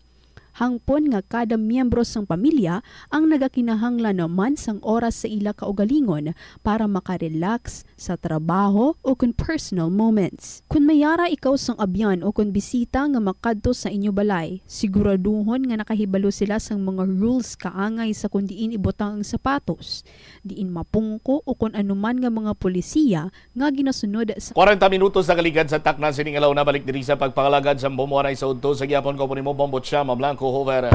Standby sa aton sining mga kabombo sa dugang mga balita kag impormasyon. Istorya naton ining latest nga ginapagwa karon sa Iloilo Police sa Provincial Office kaupod sa Pavia Municipal Police Station. Update sa sining kaso nga pagpatay kay Pastor Douglas. Ang hambal sang police diri naton 3 ka Indian national kag nagaedad 19 tubtob 25 anyos. So para mo pala ang ila sining nga ginapagwa, no? At tinaytsindihan ginaton kay base kung panglawagon karon sa kapulisan ta ila sining nga pangalan, base kung makapanago pa sila bla or base malagyo pa sila. Ti edad lang anaya para nga ti hapos lang sila pangitaon. Bombo Jomar sa report, please go ahead. Nagapangidaron sang 19 tubto 25 anyos ang mga Indian national nga ginatudlo suspect sa kamatayon ni Pastor Douglas Hoberco sa din siya ang ginpatay mismo sa sulod sang iya sining kasalakyan sa may bahin sang Barangay Anilaw sa may banwa sang Pabia. Suno kay Police Major Harold Rendora ang Chief of Police sang Pabia Municipal Police Station na file na nila no ang kaso sining murder batok sa sining 3 tanan ka mga Indian national kung sa diin nagahulat na sila sang desisyon no sang prosecutor's office once no kung panaglitan nga makitaan sa probable cause dito sa time nga isapin na or magwang ila sini karon nga warrant of arrest no. So ang ginhatag lang sini karon nga identity diri sa otoridad amo ang ila sini nga pangidaron no kay hindi pa daw divulge ang ila sini karon nga mga pangalan Bobocham ti amo tong na mention nagapangidaron halin 19 tob 25 anyos ang edad. Dugang pa diri sa otoridad may mga nauyata na inisla karon nga mga ebidensya nga tinakapag-on sa sining kaso kung nga ana pasaka na nila ang murder case no halin to sa permahan abi no sang witness nga mayara sang affidavit nga nakita yagid ang pagagwa sang suspect kag nakita man no sa closed circuit television nga mo ni ang duha ka mga magkabig sining dako nga ebidensya sa kapulisan kun nga na-identify no ang ining mga suspitsado no kay na trace to after sang aksidente pag-aga nakitaan sa CCTV ining tatlo tanan ka individual hasta nga na trace up no ang ila sini karon nga destinasyon halin sa may pabiya pakadto diri sa syudad sang Iloilo no. Actually ang kapulisan natumod na nila ning ila sining ginatiniran kag ang ila sining identity sa Butchelingon may ginauyata na sining pangalan ang Pabiya Municipal Police Station Bobocham. Ti ang sabahin naman sa motibo no kay ti mo gini karon ang isa sa palumungkutanon kon ano gid ang motibo abi no sa sining mga Indian national nga himuon ini sa sambit sini karon nga biktima no. Aminado ang kapulisan nga sila din di pa nila gid ma-establish ang motibo no kung ano gid ang madalom sining rason nga gin patay gid ang nasambit sining pastor. Pero suno sa otoridad ang isa ni sa ginasundan sini nila amo ang kautangan no kay natukiban nga ang ining nasambit sini karon nga biktima ining si Pastor Douglas Hover. Nakita siya sini karon nga cellphone nga may engagement ini siya no sa ginatawag sini karon nga online cryptocurrency no kon sa diin sunod sa kapulisan nga may ara ini siya sang ginapayag utang no online kag nagakadapat sini nga bayaran. So di rin na posible nga na establish diri sa kapulisan nga nagpangita ini sang hulaman pagi di karon sa mga Indian national nga nagalabot sa ginapayag mga 300,000 pesos no ang ginutang sa sining nasambit sini karon nga pastor. Good lamang ati mabayaran ang sining utang man sa pag-engage sini karon sa online cryptocurrency Bobocham no pero sa mo sini karon nga paglantaw sa nga motibo sa kapulisan way pa din sila sang do mapag-on gid sining ebidensya nga nagatudlo nga ang mga Indian national amo ang ginutangan sang nasambit sini karon nga biktima Bobocham only ang ila sining basehan sa pagpasaka sang kaso base ito sa nakikita kag base no sa closed circuit television nga nakitaan sa barangay no nga iping sa Nilaw kung sa din dito ginpatay ang nasambit sini karon nga pastor Bobocham. Aribla no kabahin sang pahayag sa gipatigayon kay nga press conference ni Police Colonel Bayani Resalan, director sang IPPO kag amo ni ang pahayag diri ni Police Major Indoraman ang hepe sa Pabiya PNP Bobocham. Mana ng isang motor which meron din tayo nakita na eyewitness doon nabanggit na sir nakita namin yung ganito nakita rin namin ang mga bumalik nila so may second corroboration na and then right after that nung 2 days after January 25 meron naman ng isa pang concerned citizen na nakapagbigay din sa atin ng statement na itong witness natin is nakautang sa kanila. And then alam din yung mga personal circumstances nila. So pagdating natin sa nung nabanggit nga yung mga personal circumstances nila, nakarating tayo ng Iloilo City. And then pagdating sa Iloilo City, doon sa neighborhood niya, meron naman tayo isang concerned citizen ulit na napagbigay na kumbaga concerned citizen na nakapag-validate kung sino talaga yung nabigay ng concerned witness natin. So, ganun po nangyari yung doon. ganun po yung naging progress ng investigation natin.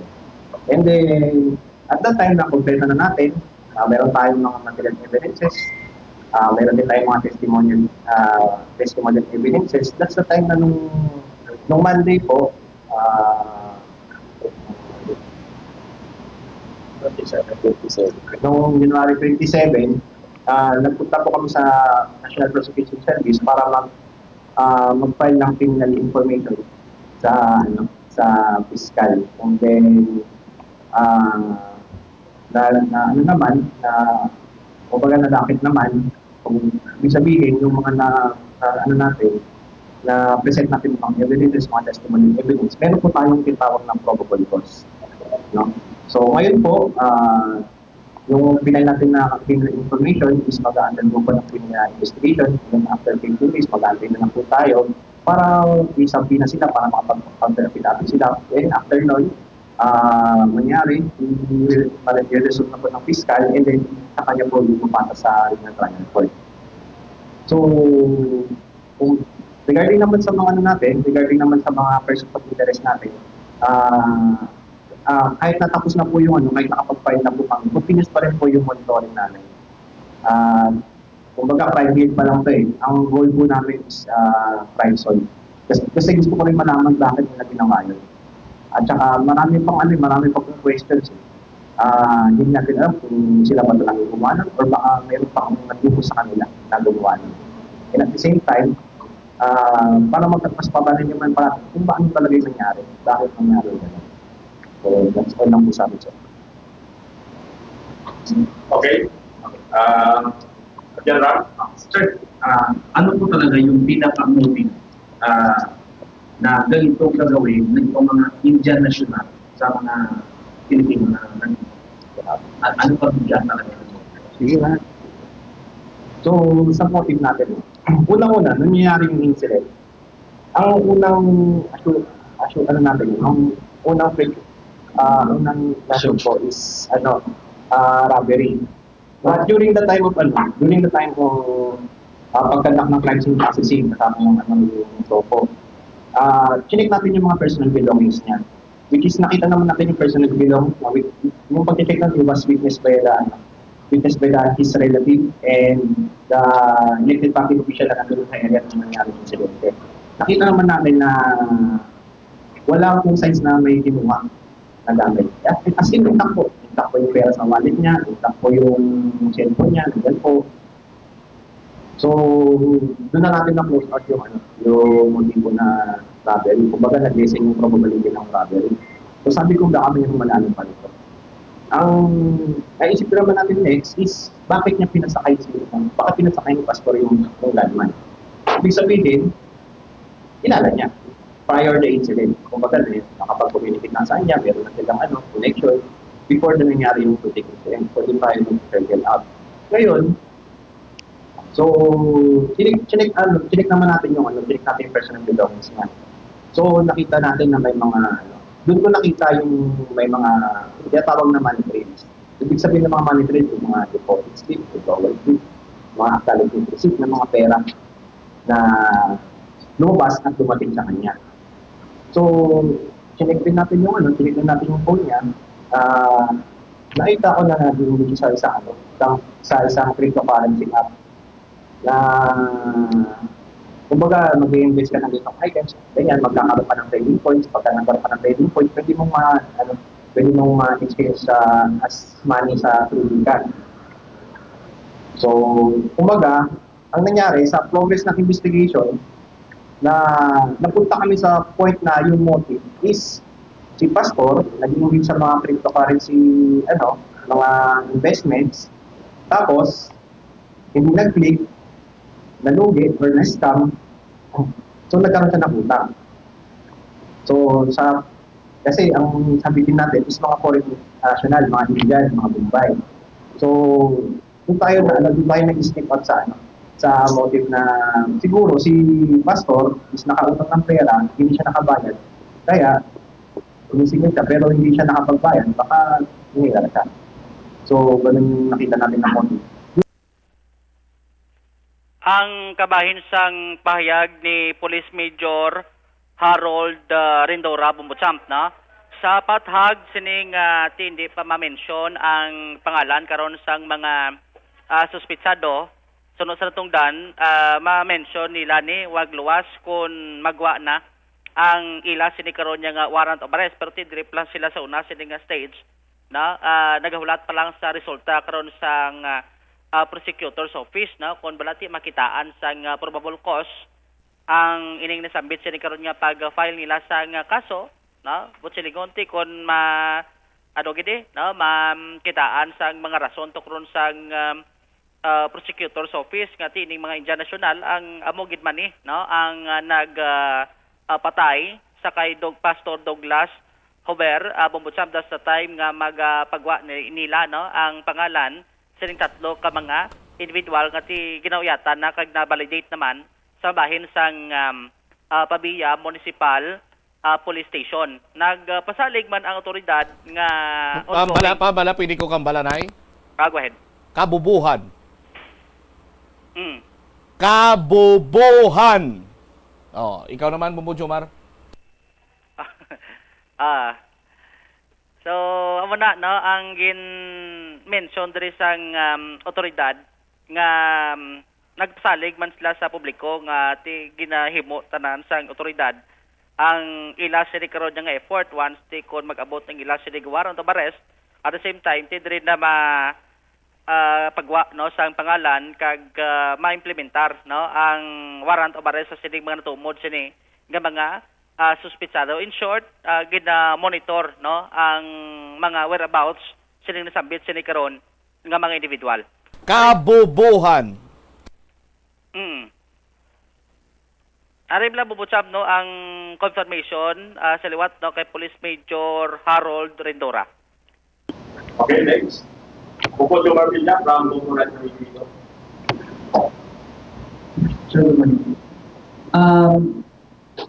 Regarding sa file natin sa case, pilatanan sila ang ilang identity pangalan sila. First and foremost, nakita naman nabagin naman natin yung ng Gabera na meron tayong tatlong person of interest. Ngayon, suspect na kasi nakapag-file na tayo ng case. Mapold. Hindi ko ka-intindi sang nagsuksok ko gani ka headphones, hindi ko kayapon ka-intindi sang nawakal ni Rindora. Anyway, thank you so much, Bumbo Jomar. So, iban siya na plasta daton sa iban nga public affairs program sa Bombo Radio Iloilo.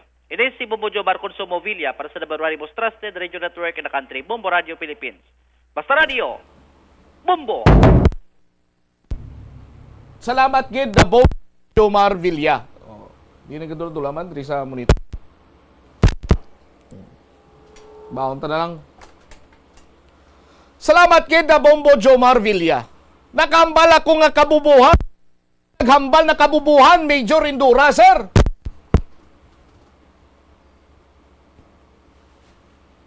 Nag-file kayo ng kaso, hindi nyo na-establisar yung motibo? Anong aasahan nyo na arrest warrant?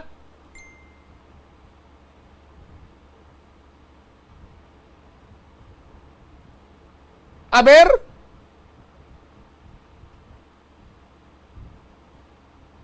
Tingging basihan lang nila kay suno kuno sa witness. Ang basihan lang kuno nila suno sa footage sa CCTV. Hindi gani nila ma-establisar kung anong motibo nga aging patay. Hindi man robbery kaya ara man to ang mga personal belongings ng biktima.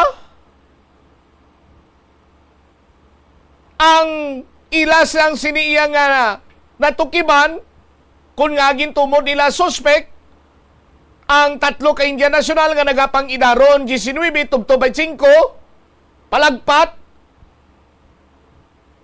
kay natukiban kuno nila nga may utang si pastor pero hindi man nila matumod kung ang ginutangan ni pastor kay kumo mga Indian National ang negosyo o pautang. Hindi man matumod sa Pavia PNP ni Rindora nga amotong tatlo ka mga Indian National ang ginutangan ni pastor. Paano ka, Major Rindora, sir? Mag-expectar nga madagdagan inasang warrant of arrest. Kaya ang ginfile nyo nga kaso, no, mahuyang pa sa isa ka bukog sang silhig.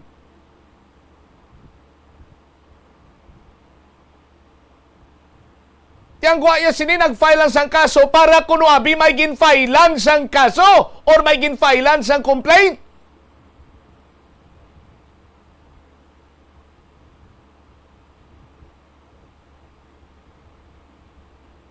Ang ginalibugan sang ulo ko kay nga ginatago sang Pavia PNP nga ginatago ni Rindura nga hindi pagpagwaon ng pangalan. Ano, wala ka mo kakilala?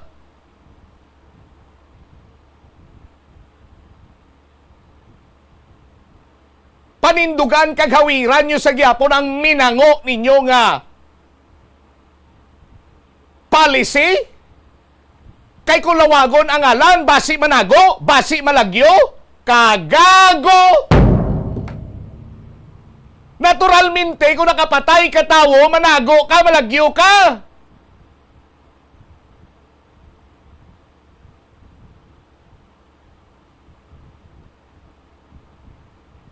My goodness! And I can't believe myself nga nakita ko nga ginatolerate sang IPPO director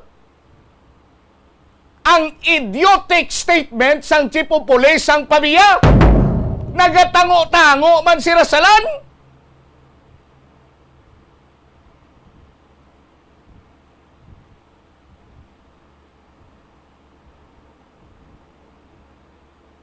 Idiotic, moronic, pathetic,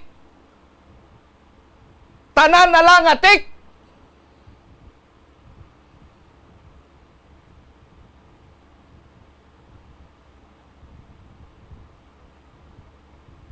May ekspektar kadayon nga lawagon talangalan nila kung ara ng warrant of arrest. Do you think mahataga na makitaan sang probable cause sang prosecutor kay why nyo gani maistablisar ang motibo kung nga pinatay siya? Tapos mamba kang lawagon talang kung ara ng warrant of arrest? Iyo di kang garoya o. Tapos tango-tango man ang IPPO director nga do tando-tando sa Santa Barbara?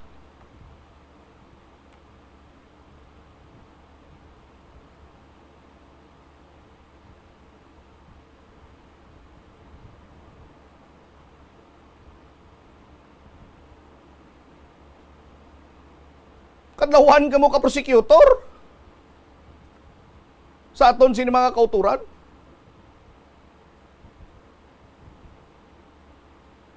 Oh?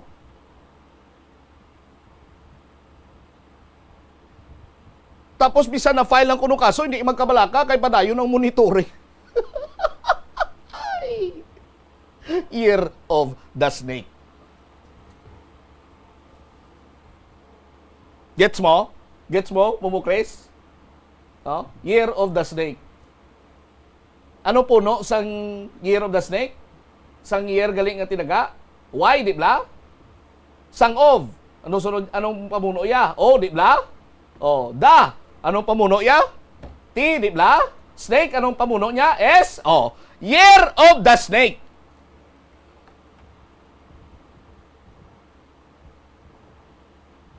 Magamusin ni Banwa ang paghandol sang mga krimen sa aton kapulisan.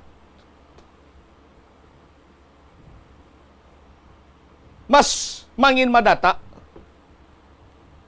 ang krimen diri sa aton. Kung amo sining mentalidad sa aton sining kapulisan, mas mangin madata ang krimen diri sa aton. Kay ang gwa niya, ang mensahe nga ginapalabot sa Pavia Municipal Police Station, kag daw sugot man ang IPPO director nga nagatango-tango lang, imbis kung tani tingwaan ang tanan nga mga posibilidad kung paano matumod, maka-establisar sang motibo. Agod nga mangin mabakod ang complaint nga i-file batok sa mga the so-called suspect, agod nga ma-establisar nga mayara sa nga probable cause, ti by all means necessary kung tani tipunon ina kagiplastar. Tinanwano kay mo yarindura man?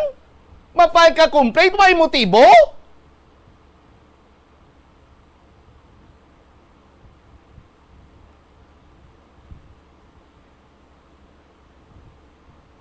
Di paano na ma-establisar ang probable cause na? Kaysa tinaga pa lang nga na probable cause, ganong probable cause kaging patay si pastor? Oh. Kag sa mga tinaga mo pa lang na rindura nga ti, although nakita sa CCTV, nakita na mga witness natin na sila yung lumabas, alam natin, na-establish natin na kilala ni pastor, kaya nga pinapasok niya sa sasakyan niya. Oh? Pero hindi natin alam kung bakit nila pinatay si pastor. Hindi natin alam kung sa kay pastor or sa mga Indian National na to na may edad 19 to 25 pinalagpat.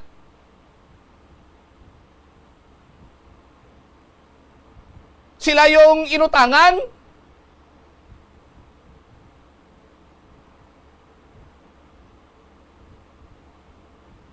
Tapos ang PPO director, tanglo lang. Jesus Maria ka, gusip po. Ano-ano mo man? May pamilya nga nagahulat sa justisya. Ang istorya, kores-kores inyo ya. Among inyo. Year of the Snake. Langalang naging simpo ko. 4 minutos na nakaligan sa takna sininga. Last 2. Standby na kamo. Sa kahapon namang program, kaupo naman sa kay Tita Regine. Isimombot siya, Mablanco, verga bilin sa imo sa manayanay nga hapon may God bless us all. Para sa the number 1 and most trusted radio network in the country, ang Bombo Radio Philippines, Basta Radio. Bombo! Ora! The Farmers Bazaar, your traditional public market with the touch of Plazuela Dos, ang isa ka lugar nga gintukod sa tion kag sa kasagsagan sa COVID-19 pandemic nga may tinutuyo nga maghatag sa imo sang safe marketing experience. Subong nga ang COVID-19 hindi nagidman dako nga pamahog kag nagapakadto na kita sa next normal. Rest assured nga ang Farmers Bazaar will further evolve agud yung magpadayon sa paghatag sa inyo sing satisfying marketing experience. The Farmers Bazaar. Sa lower level, tara na pahamtang ang fish, poultry, kag meat section para naman sa inyo mga kinahanglanon nga prutas, utan kag iban pa, magbisita sa upper level, pinaagi sa paggamit sa hagdanan o kon sa pagkadto direkta sa parking lot. The Farmers Bazaar, your traditional public market with the touch of Plazuela Dos. Plazuela de Iloilo, Billboard of Activities for January 26 to February 1, 2025. It's another great weekend at Plazuela de Iloilo. Bangod ang Technocrats Band ang natalana nga mag-entertain sa inyo with their great selection of songs sa concert at the plaza. Mangin inyo, umpisa alas 6 ng gabi sa Pebrero 1, Sabado. Sa tion sa musical show, napulo ka mga special edition mugs and more ang igaparafol sa mga suki sa Plazuela de Iloilo. Sa Pebrero 2, Domingo, ginaagnang tanan nga mangin kabahin sa Eucharistic celebration nga pagahiwaton sa Latonda sa among adlaw alas 11 sang aga. Sa tion sang Holy Mass, magpangamuyo kita sa Ginoo nga hatagan niya kita sang grasya sang pag-intiende kag pagbaton nga ang tanan nga mga kabudlay kag pagtilaw sa aton kabuhi are meant to make us spiritually stronger and closer to Him. Plazuela de Iloilo, we remain to be one with you in a common hope for a better community and a progressive country in 2025.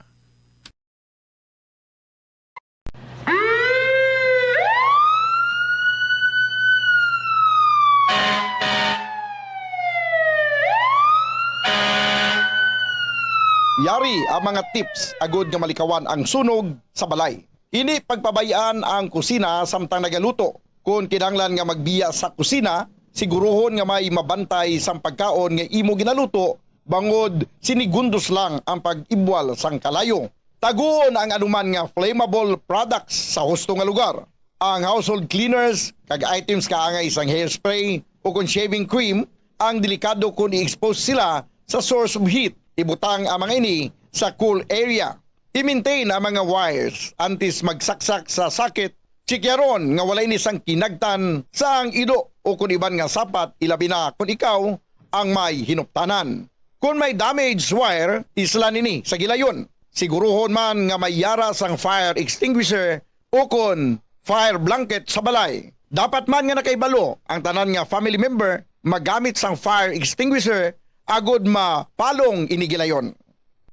Ang tagipusoon ay isa sa mga pinakaimportante nga organ sa lawas ng tao. Gani, nagakadapat lang nga ini ang halungan. Paano ba na mapabilin nga healthy ang aton heart? Agud malikawan ang risgo sang heart disease, dapat na magkaon sang healthy nga mga pagkaon. Kinahanglan man nga maging aktibo, kaangay sang pag-obra sa mga physical activities kag pag-exercise. Ginarekomendar man ang pagpabilin sang healthy nga kabugaton. Agud malikawan ang mga balatian sa tigipuson, dapat likawan ukon ang taton ang pagpanigarilyo ukon magpalayo sa second-hand smoke. Kung mag-inom sang alcohol, drink moderately. Dapat man nga kontrolon ang cholesterol kag blood pressure kag hindi magpa-stress. Tumalagsaon nga madula ang kanon sa lamisa sa mga Asian countries, particular na ang Pilipinas, halin sa pamahaw, panyaga, kag panyapon, bangod ang iban nagakaon sang tinapay. Ang pagpili sa tunga sang kanon kag tinapay ang nakadepende sa imo nga nutritional goals. Ang kanon ang makahatag sang mas madamo nga vitamina kag minerals, apang ang tinapay naman ang may manubo nga calories kag carbohydrates. Ang mga tawo nga nagakaon sang mas manubo nga whole grains ang mas may manubo nga bugat kag manubo nga blood sugar kag cholesterol levels. Sang sa mga tawo nga nagakonsume sang jutay nga whole grains. Kung luyag mo naman nga limitahan ang calories o kon carbohydrates, ang tinapay ang pinakamaayo nga choice sang sa kanon. Ang tunga sa baso sang brown rice ang nagaunod sang 108 calories, 3 grams sang protein, 1 gram fat, kag 22 grams sang carbohydrates. Samtang ang isa ka slice sang whole wheat bread ang nagaunod sang 69 calories, 4 grams sang protein, 1 gram fat, kag 12 grams sang carbohydrates. Paano mo balagi na tinluan ka ginatago ang imo toothbrush? Ginarekomendar sa American Dental Association nga pagkatapos magbrush sa ngipon, bunlawan ini sang maayo agud nga makakas ang tanan nga residue. I-shake agud nga mataktak ang sobra nga tubig kag taguon nga nagatindog. Hindi flat o kung nagahigda kag wala nagatupad sa iban nga toothbrush. Mas ginarekomendar man sini nga taguon ang toothbrush sa open nga lugar, agud nga mahanginan kag mainitan agud nga magmalas sang natural antes nimo gamiton pagkasunod nga adlaw. Ang moist environment abi kaangay sang closed container ang sahugid nga tubuan sa mga microorganisms. Labaw sa tanan, hindi pagibuta ang toothbrush sa sulod sang toilet. Kung gamay ang imo toilet kag makusog ang flusher, ang toilet water ang delikado para sa imo toothbrush bangod sa lang ini nga malapot sang agsik sang tubig. Santo sa pagtuon, ang microorganisms halin sa toilet ang sarang nga magtumbo sang 2.7 feet to 6 feet. Gani sarang nga malabot ang imo toothbrush kag masulod sa imo ba ang higo. Ginarekomendar man sa American Dental Association nga isla ng toothbrush kada 3 ka bulan. Madamo ang nanamian magkaon sang instant noodles bangod sa convenient inilutoon, barato, kag manamit. Apang nakaibalo bala ikaw nga madamo ini sang matugang nga risgo sa ikaayong lawas? Ang instant noodles ang may mataas nga sodium nga hindi maayo kung masubrahan. Isa sa pinakadako nga contributor sa dietary sodium intake amo ang mga processed food lakip na ang instant noodles. Nagaunod man ini sang MSG nga naangot sa mga sintomas kaangay sang pagsakit sang ulo, nausea, high blood pressure, pagpalangluya, chest pain kag heart palpitation. Manubo man ang fiber kag protein sa instant noodles nga hindi maayo nga option sa mga luyag magpabuhin sang kabugaton. Ang masami nga pagkaon sang instant noodles ang nagapasaka sa risgo sa pagdevelop sa metabolic syndrome. Isa ka kondisyon nga nagapataas ang risgo para sa heart disease, diabetes kag stroke. Stress ka bala kag kinahanglan mo sang break?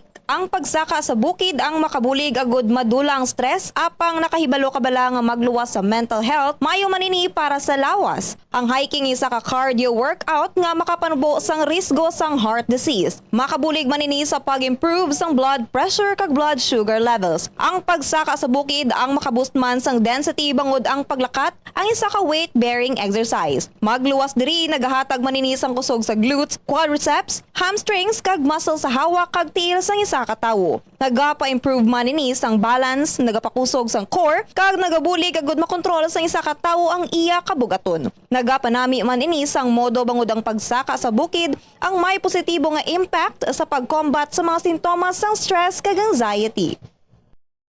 Nagalibogid bala ang imo ulo kung manog tapos na ang bulan o kung basta due date mo na, nagapahanumdumgid ang financial experts nga dapat bayaran mo sa husto nga tion ang imo nga utang bangod maalam ini nga paagi sa paggastos ang imo kwarta kag may maayo pa nga mga benepisyo. Halimbawa, malikawan ang late fees kag maprioridad ang importante nga mga galastuhan. Dumdumaman nga ang on-time payment history ang makatibong man o kung makapamaayo gid sa imo nga credit score kag mapa-improve ang interest rates. Ini nga pahanumdom ang ginadulong sa imo sang the #1 and most trusted radio network in the country, Bombo Radio Philippines. Basta Radio Bombo!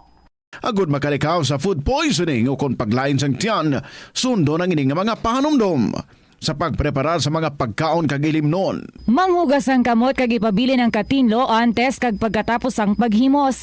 Kung nagamasakit, likawan ang pagpreparar sang pagkaon para sa iban.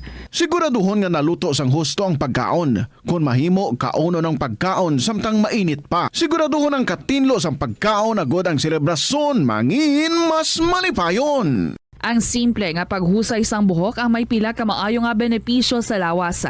Sunod kay Arthi Ragurama, founder sang Daiga Organics nga nagaproduce ang handmade bath kag body products sa New Delhi, India. Ang mga tawo nga may dry hair, ang masami hindi mahilig nga maghusay sang buhok bangod sa kahangawa sang hair fall. Apang ang masami nga paghusay sang buhok ang makabulig sa blood circulation sa aton nga scalp.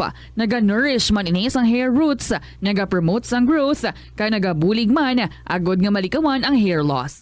Kung ikaw isa ka chess lover, yaring pila ka brain benefit sa paghampang sini. Kag kung wala ka nagahampang sini, umpisahin na. Sunod sa pagtuon ng paghampang sang chess makabulig likaw sa Alzheimer's disease. Bangod ang utok nagatrabaho kaangay sang muscle, nagakinahanglan ini sang exercise agud mangin healthy kag malikawan ang injury. Magluwas diri ang paghampang sang chess ang nagapa-improve man sang concentration, memory, creativity kag problem solving skills kag napamatud-an man nga nagapaalam. Sa eskwelahan, ang pag-practice ang good manners and right conduct ang makabulig sa paghimo sang positive, respectful environment para sa pagtuon. Nagapakita ini sang pagtahod hindi lang sa mga manunudlo kundi mangin sa imo mga classmate kag sa school community. Mag-abot sa eskwelahan on time. Ang pag-abot sang late sa klase kag sa aktibidad ang nagapakita sang kakulang sang respeto sa oras sang iban. Magpamati sa imo maestra o kun maestro samtang nagadiscuss ang lesson kag sundon sang maayo kun may yara sang instructions.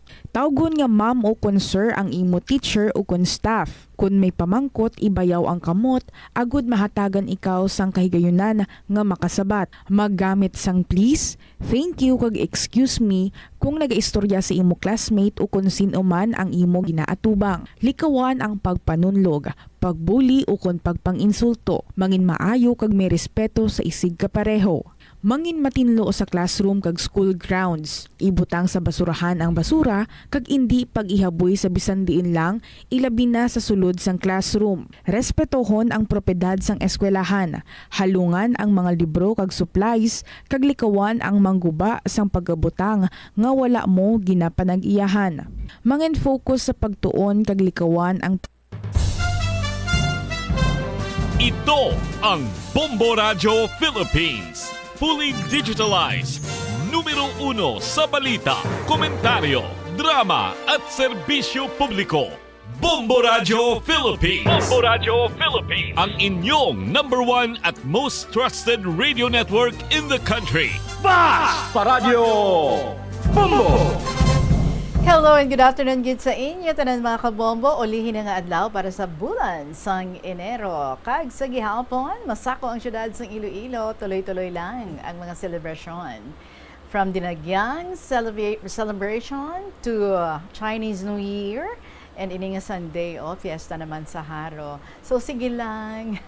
Kumusta naman sa mga lugar dira nga medyo laid back ang life? Though tawhay lang, cool lang, chill lang. Siguro na miss nyo man ang mga happenings. Diri sa syudad, pwede ganyan makapamasyar, masadya sa mga dalanon. May mga kiosks ang mga dalanon. Tapos may food parade, I learned, sa sininga hapon para sa pagselebrar sa Chinese New Year. Anyway, sige kita diri sa KLP, magaselebrar man kita sa mga live kag mga stories ang aton diri nga mga letter senders, magapamati kita. And I just hope ang imong mga i-share man diri sa KLP ang sunod na naton nga pagabasahon sa kahanginan. Gani sa aton dira nga mga listeners nga why pa naka-join, nga why pa naka-share sa ilang mga istorya, I am inviting you magpadala man sa inyong mga istorya. Anything, aluyag ninyo nga i-share, pwedeng nga ma-email sa bombo_iloilo@bomboradio.info or isulat sa gihapon kag ipadala lang sa kahapon lamang program DYFM, Bombo Radio Iloilo, Sky City Tower, Mapa Street, Iloilo City. This is Tita Regine welcoming you sa Friday edition sa kahapon lamang program. And by the way, sa aton nga mangin bisita buwas, I hope na floor ready ka na dira nga magkadto diri sa istasyon sa Bombo before 2 p.m. tomorrow. And please pasirox ka lang sa imo nga IDs, 2 copies lang. See you tomorrow. Salamat gid. So ari na ang ato nga bahanon from Regine Talk. Mahal ka nang mahal ko. Good afternoon. Welcome sa kahapon lamang program.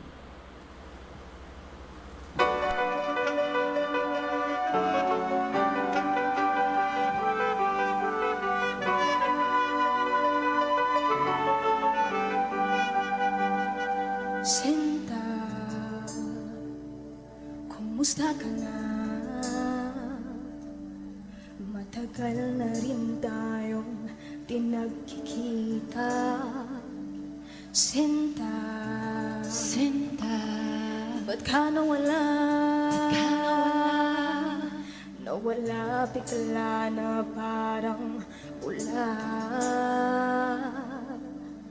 Balang araw tayo makikita muli, tatandaan ng bawat sandali. Alaala'y hirap limutin, mga salitang binitawan mo sa'kin. Sa iyong bagong minamahal, huwag sanang kalimutang ipaalala sa kanya na mahal mo siya, na di ka mawawala. Huwag sanang mapalitan ng luha, saya, swerte mo. Ang swerte mo, mahal ka ng mahal ko.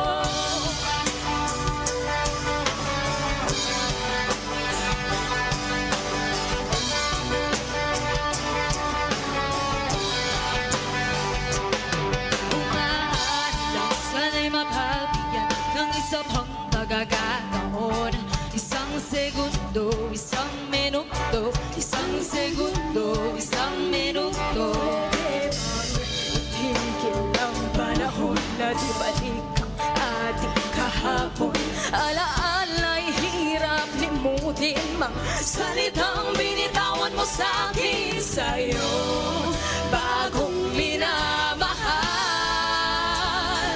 huwag sanang kalimutang ipaalala sa kanya na mahal mo siya, na di ka mawawala. Huwag sa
Mahal ka ng mahal ko by Regine Talk. And speaking of swertehin, sana swertehin tayo sa Year of the Snake.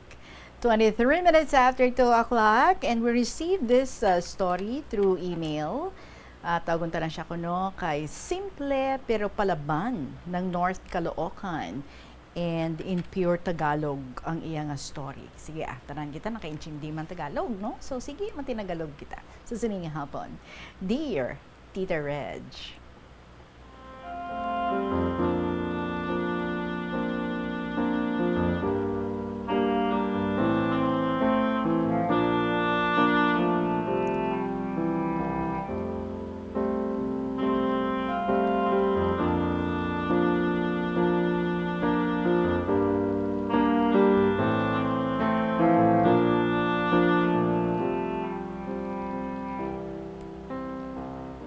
Tawagin mo na lang ako sa pangalang Simple pero Palaban.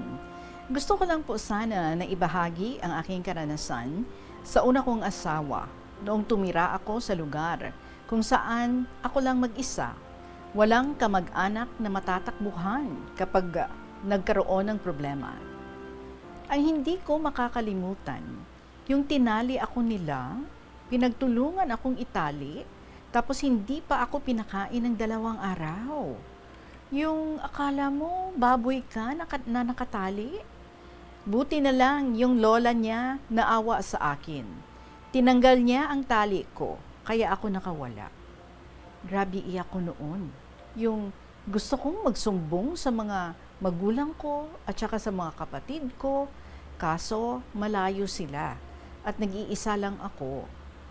Tiniis ko yun lahat. Naranasan ko pa magbayo ng palay, 4 na nigo, 1 saingan lang. Naranasan ko rin yung dumudugo na ang kamay ko sa paltos kasi ganun sa kanila, walang gilingan ng palay. Hanggat nabinat ako, Tita Reg, kasi 2 buwan pa lang ako galing panganak, nagbayo na ako ng palay. Nag-iigib na ng tubig. Napakalayo ng balon sa kanila. Pero tiniis ko yun. Hanggat nabinat ako, namaga yung daddy ko, tiniis ko yun. Hindi malang ako binilhan ng gamot. Hanggat pumutok na lang yung daddy ko. Grabing sakit din yung naramdaman ko, Tita Reg. Hanggang gumaling na lang ng pusa yung daddy ko. Napagtanto ko, bakit hindi ako umalis sa lugar na to? Bakit ako magtitiis?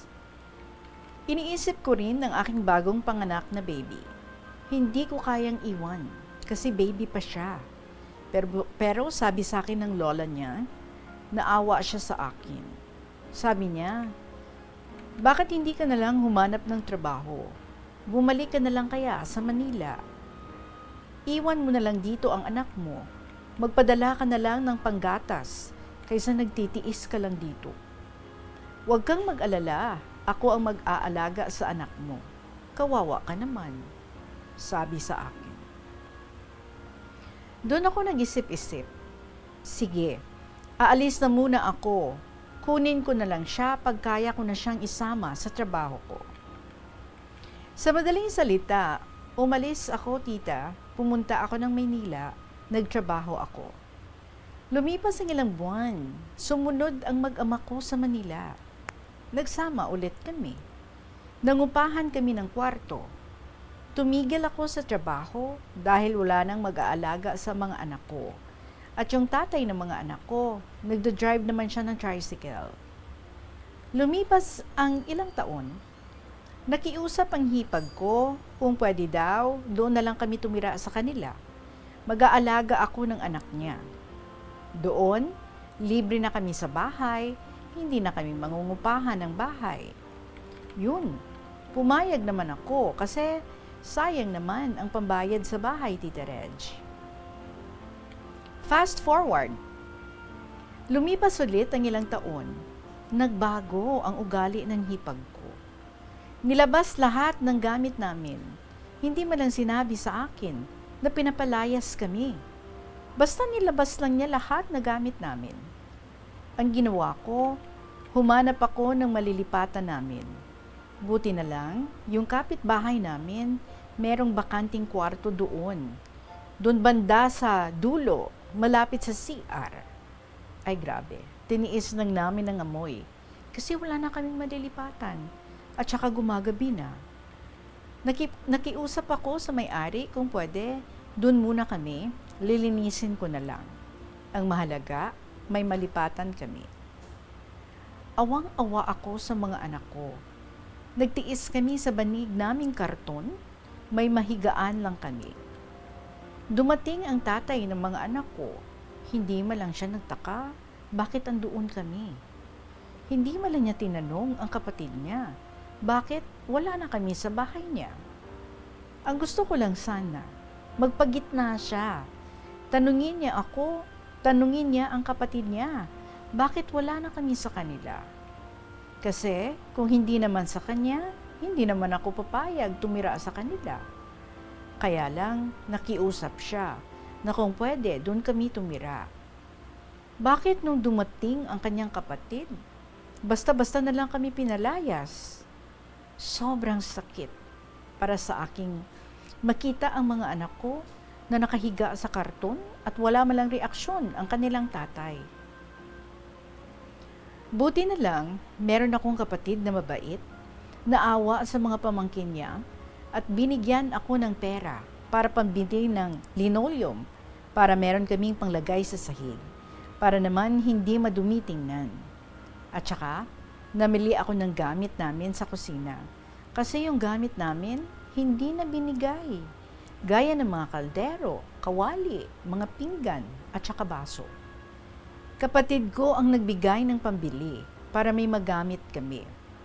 Simula noon, hindi na talaga ako nakipag-usap sa hipag ko dahil sa sama ng loob. Lumipas ang ilang taon, medyo okay na kami kasi kahit papano, nabibigyan ako ng kapatid ko ng pera. Kahit papano, nakadagdag sa aming gastusin kasi hindi naman sapat ang kinikita ng asawa ko. Paano ko pagkakasyahin ang 100 pesos sa isang araw na binibigay niya? Baon ng mga bata sa school, pambili ng bigas at ulam. Kailangan pagkasyahin ko yun. Doon ko pa kukunin ang pambayad ng bahay, ilaw, tubig sa 100 na binibigay niya araw-araw. Kaya doon nagsimula ang stress ko, tita.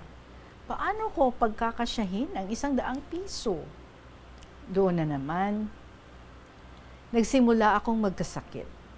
Nabinat na naman ako. Kasi yung tubig, dati nag-iigib din kami, container ang aking iniigiban, buhat-buhat ko ang 2 containers. Siguro sa bigat, nabinat ako. Siguro, 1 buwan na ako may ubo at lagnat. Yung ubo ko sobrang tigas. May naawang dayo. Narinig niya ang aking ubo. Nagtanong siya sa kumari niya kung sino daw ang inuubo. Sagot ng kumari niya, kaibigan ko, 1 buwan na yan, hindi pa gumagaling. Ano yan? Lalaki ba? Kasi boses lalaki? Sagot ng kumari niya, hindi, babae yan. Uy, kawawa naman. Yun ang bungad niya. Kawawa daw ako. Sana daw asawa ko. Sabi niya, nag-drive ng tricycle. Gabi na yan dumarating. Hindi ba daw ako pinapa-check up? Sabi ng kumari niya, paano magpa-check up? Madaling araw pa yan umaalis. Hating gabi na kung dumating. Sabi ng kumari niya, kawawa naman siya. Hayaan mo, Mars, mamaya hingi ako ng gamot sa mga kaibigan kong nurses at saka doctors para gumaling siya. Sa madaling salita, Tita Reg, binigyan ako ng gamot. Napakadaming gamot ang ibinigay sa akin. Para sa ubo, sa lagnat, yung mga gamot na binigay sa akin. Sa awa naman ng Diyos, gumaling naman ako. Pero hindi siya mismo ang nagbigay sa akin. Yung kumari niya ang nag-abot ng box sa akin. Lumipas ang ilang linggo, hindi na siya pumunta sa bahay ng kumari niya. Kasi pang-araw na ulit sila. Pagpanggabi, ang pasok nila doon, so doon siya umuwi sa bahay ng tiyahin niya. Sakto, noong pumunta siya, naglalaba ako. Nakatalikod ako. Doon ako nakaharap sa CR, kaya hindi niya nakita mukha ko. Pero narinig ko usapan nila ng kumari niya. Nagtatanong siya kung sino ako. Sagot ng kumari niya, yan yung binigyan mo ng gamot. Sabi niya, hala, magaling na ba siya? Baka mabinat ulit siya. Nakita niya, napakarami ng labahan ko. Siguro, 3 sako yun. Kasi 1 buwan akong nakahiga, maliliit pa mga anak ko. Isang grade 2, isang grade 1, kaya hindi pa pwedeng maglaba. Ginawa niya, sinutsutan ako. Hindi ko siya kinibo. Malay ko ba akong tinatawag niya? Sabi ng kumari niya, hindi ka niyan papansinin pag hindi mo yan tatawagin sa pangalan niya. So nung tinawag niya ako, lumingo naman ako, sabay sabi, magaling ka na ba? Sagot ko, oo. Sinagot ako ng kaibigan ko, ay siya palang nagbigay ng gamot sa'yo. Hiyang-hiya naman ako, Tita Reg, kasi sinupladahan ko siya. Pero nagpapasalamat pa rin ako sa kanya dahil sa binigay niyang gamot, gumaling ako. Yun ang simula. Mula noon, nakilala ko na siya. Nagsimula kami magkakilala. Uso pa noon ang text noong 2000. Etong kumari niya, nakikitext sa akin. Yun pala, siya ang tinitext. Nagpapabili siya ng gatas ng anak niya.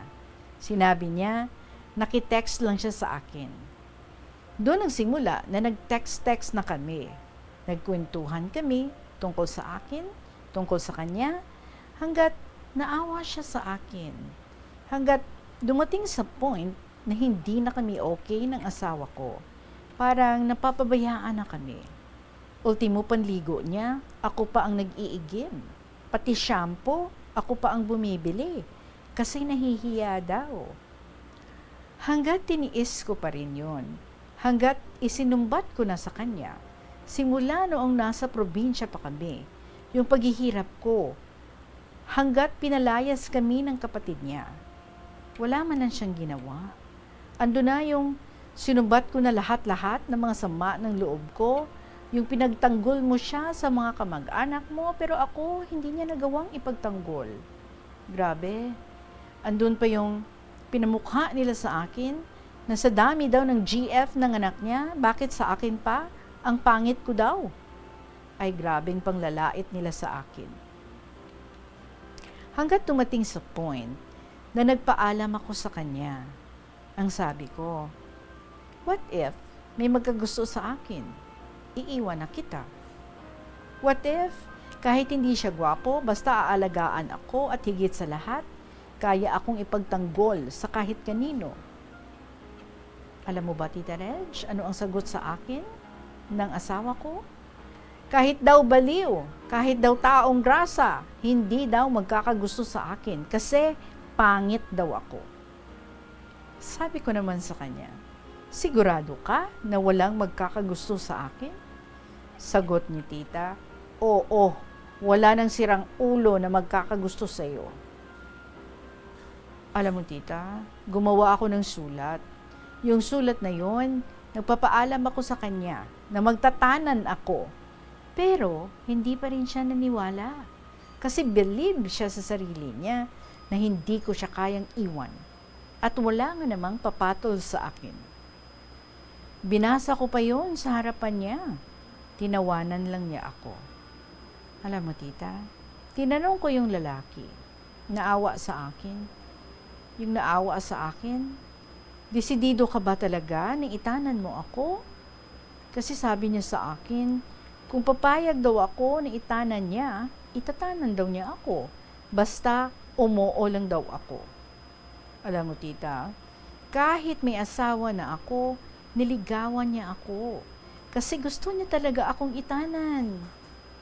So nag-isip-isip ako, total, hindi naman ako mahalaga sa asawa ko. Ano kaya kung sasama ako sa taong ito?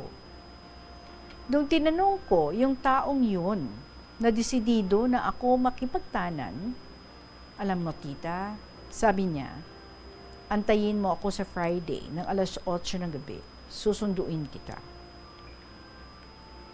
November 29, 2000, kami nagtanan. At yun, hindi ko talaga makalimutan. Meron pa palang mabait na lalaki at higit sa lahat, tanggap ako.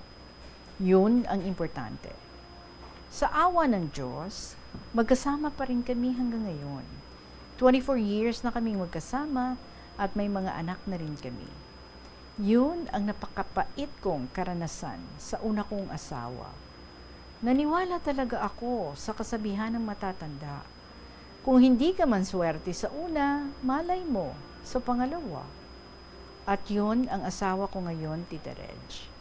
Sana nagustuhan nyo ang aking kasaysayan. Sana mapulutan din ng aral ang aking karanasan. Maraming salamat. Kung mapapansin nyo ang aking sulat, tawagin nyo na lang ako sa pangalang Simple pero Palaban ng North Caloocan. Maraming salamat po.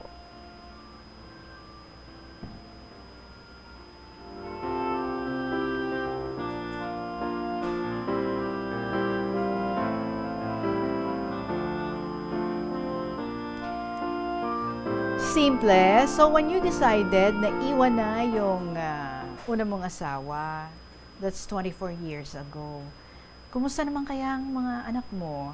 I just hope na tuloy-tuloy pa rin ang communication ninyo ng mga anak mo at naging co-parents pa rin kayong dalawa ng una mong asawa sa mga anak mo. I hope hindi mo napabayaan yung mga anak mo sa una mong asawa. Well, sana walang pagsisisi, no? Sa iyong ginawang malaking desisyon sa buhay mo at sana maligaya ka ngayon.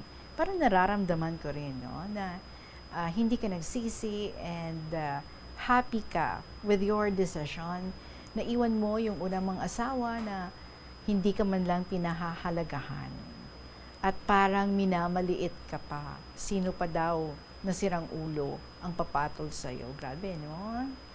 Well, anyway, now you are having your own family, may mga anak ka mo, kag 24 years, ha? So, kabay, both of you, una mong asawa at ikaw, sana masaya kayo lahat sa mga buhay-buhay ninyo. At sana, walang anak na pinabayaan. So, maraming salamat sa iyo. Simple pero Palaban ng North Caloocan. Salamat gid mga kabombo ang ating oras. It is now 2:41 in the afternoon. Magapanumbalik ang KLP pagkatapos sa pila ka mga importante ng mga pahibalaw. Kakinot sang tubig, magpamunyag lang sang tanom kon ginakinahanglan kag nagakadapat. Magtala na sang adlaw kag oras ang pagpamunyag sa mga tanom kag sundon ini. Bunyagan sa makaisa lang ang mga tanom sa sinang adlaw. Antes maglas 9 sa aga ang mas nagakabagay nga oras sa pagpamunyag, agud nga mas makapanalupsop ini sa mga gamot kag mangin available sa bilog nga adlaw. Mas nanamian bala ikaw magtuon sa balay ipaanggid sa eskwelahan nga madamo ang tawo? Isa ka panugyan para epektibo ang pagtuon sa balay, amo ang pagpangita sa designated area, agud nga matiniran kung ikaw nagasulat, nagabasa o kung nag-review. Pwede man nga lamesa sa kusina o kung sa desk sa gawa sang inyong balay, pero hindi gid magigda sa imo nga katre samtang nagatuon. Inibagod nagakatemtar gid ikaw nga magpiyong-piyong, tubtub nga dalayon na ikaw nga matulugan. Siguraduha man nga malimpyo kag organisado ang lugar nga imo ginatun-an. Ini nga pahanumdom ang ginadulong sa imo sang the #1 and most trusted radio network in the country, Bombo Radio Philippines. Basta Radio Bombo! Umpisa sang pandemya nangin mas conscious na ang mga tao sa personal hygiene bilang kabahina sang COVID-19 prevention. Apang magluwas sa COVID-19, madamo pa sang iban nga germs kag virus ang kinahanglan likawan agud indi mag-angkon sang sakit. Yari mga proper hygiene practices nga dapat muhimuon agud maligawan ang nagkalailain nga sahay sa malatian.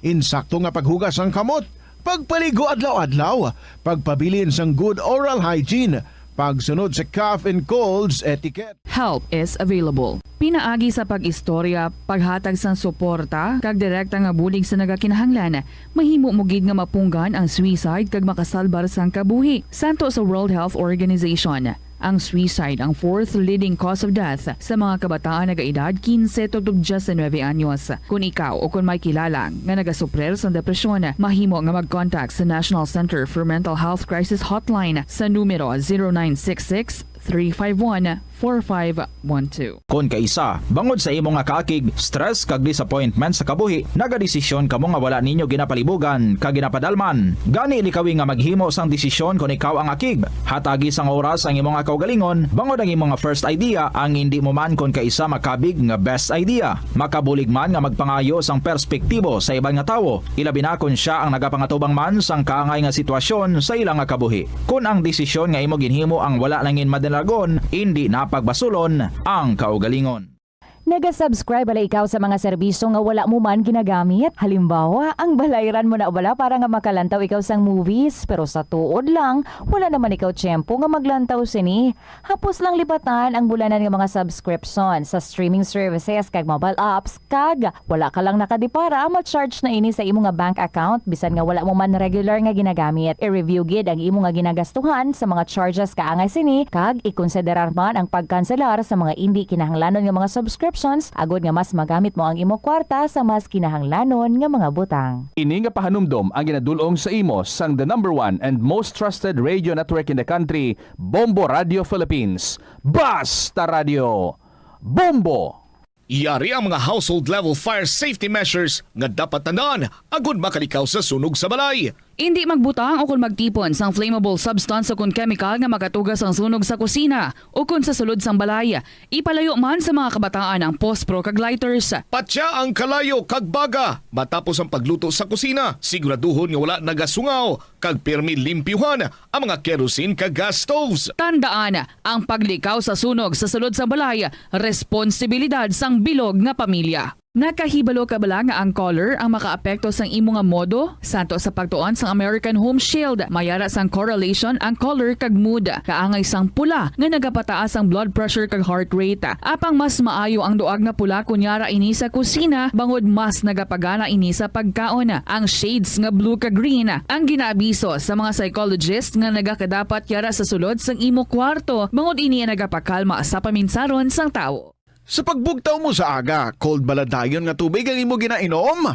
Ay, dali lang, wait a minute, para sa ininit. Suno kay Dr. Deborah Weatherspoon, isa ka advanced practice nurse, mas maayo nga mag-inom sang alabaab nga tubig sa aga. Paathag ni Weatherspoon, iniya nagabulig sa lawas nga magpagwa sang toxins kag naga-improve sang imo blood circulation. Sa mga babayi, ang pag-inom sang alabaab nga tubig ay nagabulig man kung ikaw nagasuprer sang period cramps. Ang tambo o kung bamboo shoots manggaranon sa dietary fiber, low in calories kag power-packed sa essential nutrients. Suno sa pagtuon sang comprehensive reviews in food science and food safety, ang phytosterols kag phytonutrients sa tambo ang ideal sa pagtunaw sang harmful LDL cholesterol sa lawas. Ang antioxidants sa tambo ang essential man sa pagpabaskog sa sulod kag sagwa sang lawas. Suno naman sa pagpanalawsaw sang Journal of Ethnopharmacology, ang bamboo shoots mayara sang anti-inflammatory kag analgesic o kung pain-killing properties. Magtipid sa paggamit sang kuryente, pinaagi sa mga masunod.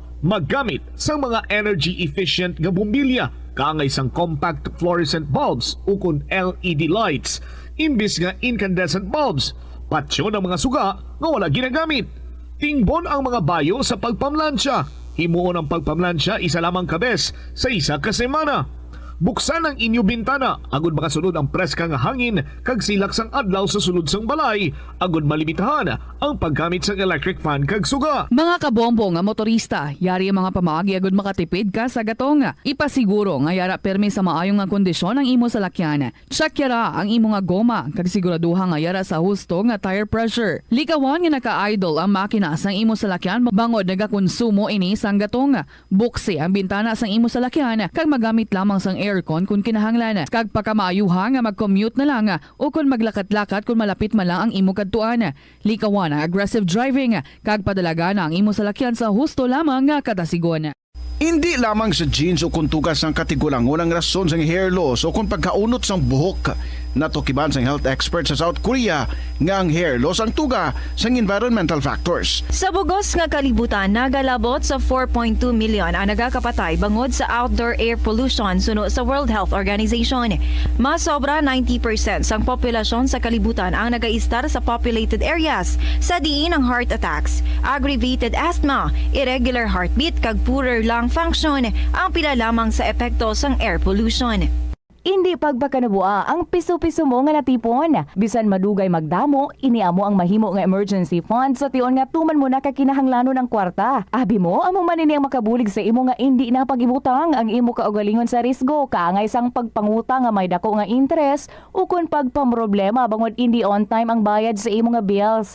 Ang imo man nga savings ang makapaligon sa imo nga saving security sa tion nga abi halimbawa madulhaan ikaw sang obra. Ini nga pahanumdom ang ginadulong sa imo sang the number 1 and most trusted radio network in the country, Bombo Radio Philippines. Basta Radio Bombo! Ano bala ang dapat tandaan sa tion nga magbiyahe agod mangin hassle-free ang bakasyon? Yari ang pila ka mga tips. Una, i-check ang health kag travel alert sa napili nga mga lugar. Ikaduwa, magpili isang safe nga accommodation.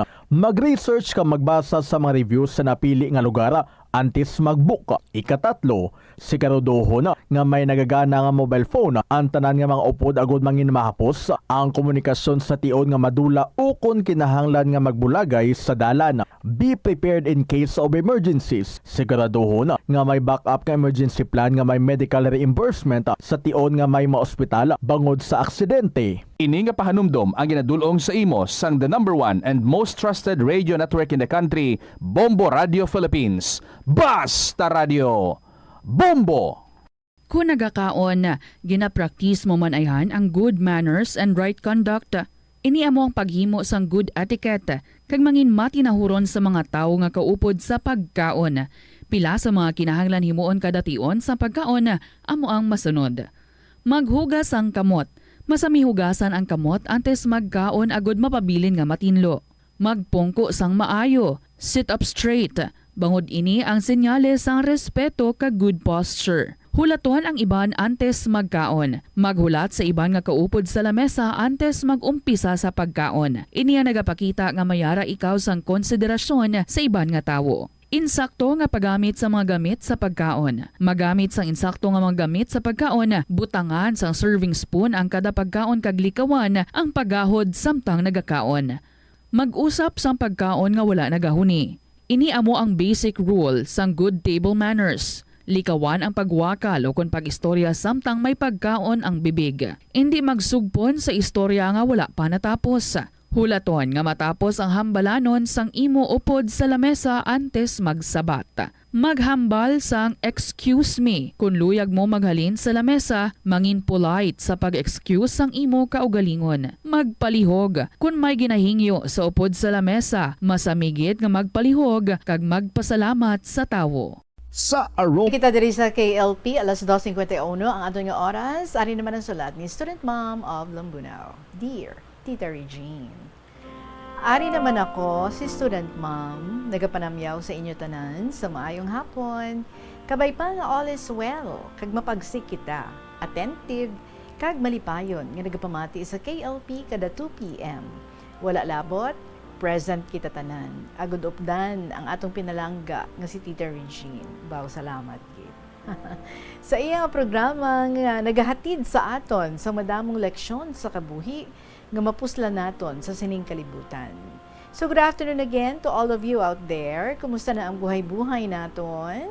Kabay pa nga okay man, malusog, masadya, mapagpasalamat kay Lord for all the blessings He has bestowed on us every day of our lives. Tita Regine, duyag kong isay-say subong ang akong mga experiences sa nag-work ako bilang isang hospital attendant sa Manila. Sang dalaga pa ako. Amo na ang akong nangin first job after graduating in high school. One ride ini sa amon balay sa Pandakan. Gani, makauli man ako kung wala ako duty. Stay in ako sa hospital dormitory sa mga babae. Kag free board and lodging kami. Mabuot man ang aking mga kaupdanan ng mga nurses kag attendants. Bale, ang duty namon, rotating kami. 15 days sa daytime duty, 7 a.m. to 4 p.m. 15 days afternoon duty, 4 p.m. to 11 p.m. Kag night duty, nga 11 p.m. to 7 a.m. Pinaka-busy namon nga duty usually ang day or morning duty. Kay bugtaw ang mga pasyente. Gani, sugo diri, sugo didto ang matabo. Luwas pa nga kalabanan, morning gid ang admission namon sang new patients. So, prepare ka lang sang ila rooms kag beddings. Ang dismissal sa nagaayo na nga mga pasyente, morning man or afternoon nagakaratabo.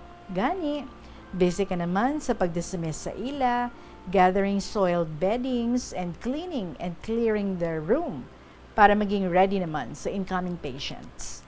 Sa OB-GYN room, usually ako na-assign sa mga nanay nga bagong bata. May capacity ini nga sobra sa 12 beds, kag kun kaisa full house gid kun damo ang nagbata. So, ma-change beddings ka as requested, maninlo sang ila bedside table, maghugas sang ila glasses, kag maghatag sang tubig. Sa aga, sibinan ang luyag magpasibin, change clothes and beddings, kag buligan sila makaihi sa bedman o sa CR. Sa bedpan or sa CR. Kung damo visitors during visiting hours, masako pagid. Kay hatagan mo pa sang chairs sa mga visitors, kag i-assist samtang ara sila. Pero okay lang, kung pisan ka, kag good service ka sa mga pasyente. Pagabot sa mga visitors nga damo dala food, pati ikaw may ara man. Kung gaisa, dumuya man ako sa mga pasyente. Kay very generous sila sa akon. Very respectful pa kung magsugo. Always may palihog nga tinaga. Tapos ko sila sibinan, kag i-change beddings, dayon nila tao, something for me.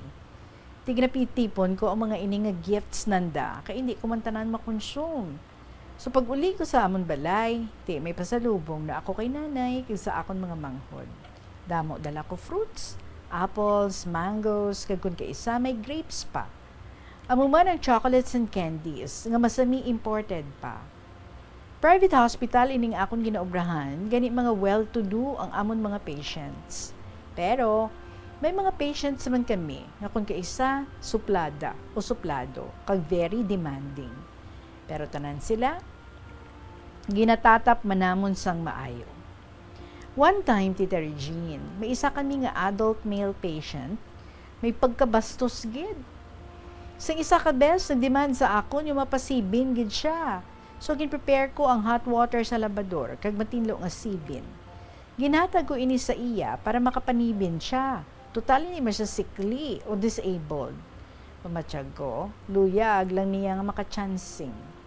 Hindi siya magsugot, manibin, mag-isa. Luya giniya, ako ang mag-obra sini. Maayo na lang, kilala sing isa ka pasyente si tatay. Sa the same company ang ila ginaobrahan.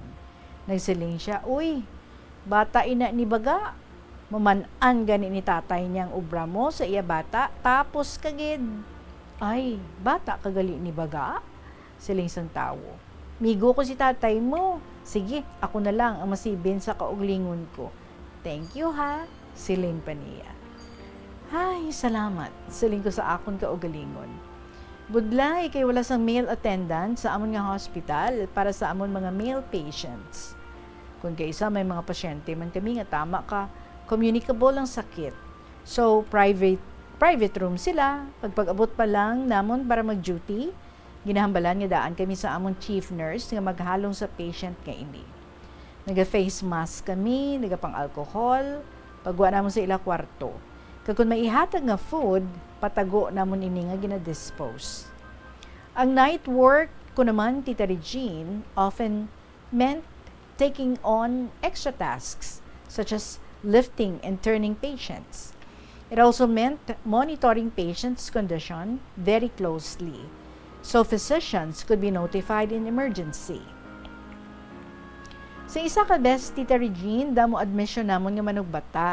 Sa birthing room naman ako sadto na assign. Ay, 3 ka delivery tables namon, ang pulos may pasyente. Do piyesta lang, Tita Regine. Wala tuo dalagan ko.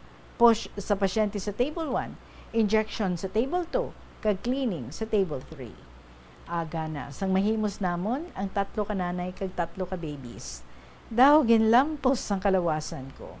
Igo ko lang ihaplak sa salog, pero okay lang. Damo pasyente man, damo regalo. Kagamugid ang natabo. Tatlo man ka marahalon nga gift sa nabaton ko, halin sa tatlo kananay. Ti, fruits of my labor. Budlay, gali magbata. Doging kulbaan ako. Pero, walo nangin bata ako. Ti, anong say mo, Tita Regine? Ti, walang kakabaka-bakagin. My prayers helped me a lot. Bisa nagabulig ako papata, nagapray gito ko, Tita Regine. Nakabay pa, malampuas ang mga nanay sa ila pagbata. Even if we lack sleep, I always say a prayer to all nighttime workers. The psalmist wrote, "Praise the Lord, all your servants of the Lord, who minister by night, helping others." Tita Regina, sa dali na lang letter ko, please read na lang my short prayer. Dear God, in the early morning hours while I safely sleep, send your blessings to nighttime workers doing vital work in my community. Nurses, doctors, aides, janitors, first responders, and others. And help me to praise you in the night. Amen. Sincerely, Student Mom of Lambunaw. Perfect lang gid, no? Impunto 3:00 ang atong nga oras. Thank you again for this wonderful, beautiful nga story nga gina-share mo diri sa aton. Salamat gid sa imo. So, nakaagi ka gali, ha? Nga naka-work ka sa hospital. Hospital, and then ang teacher. Samtang mom. So, that's why student mom. Salamat gid sa imo and sa iban pa nga may mga istorya man dira. Anytime, pwede nga ma-email diri sa bombo_iloilo@bomboradio.info or isulat kang ipadala sa kahapon lamang program DYFM, Bombo Radio Iloilo, Sky City Tower, Mapa Street, Iloilo City. Bas naman ha, sa libat natin nga pag-updanay and hopefully, upad natin tomorrow ang ating winner, si Nanay Flor sa Santa Barbara. Maraming salamat sa inyo. Balikay kita tomorrow. Up next, ang mga paborito nyo naman yung mga dramas every afternoon dari sa kahapon lamang program. Tuyang Ermitanya ang magasunod. And then, pagasundan sa Provincial Jail, kag ang Dear Diary. So, see you tomorrow. Salamat kids sa gihapon. Ininyo alagad si Tita Regine para sa kahapon lamang program. Good afternoon and God bless.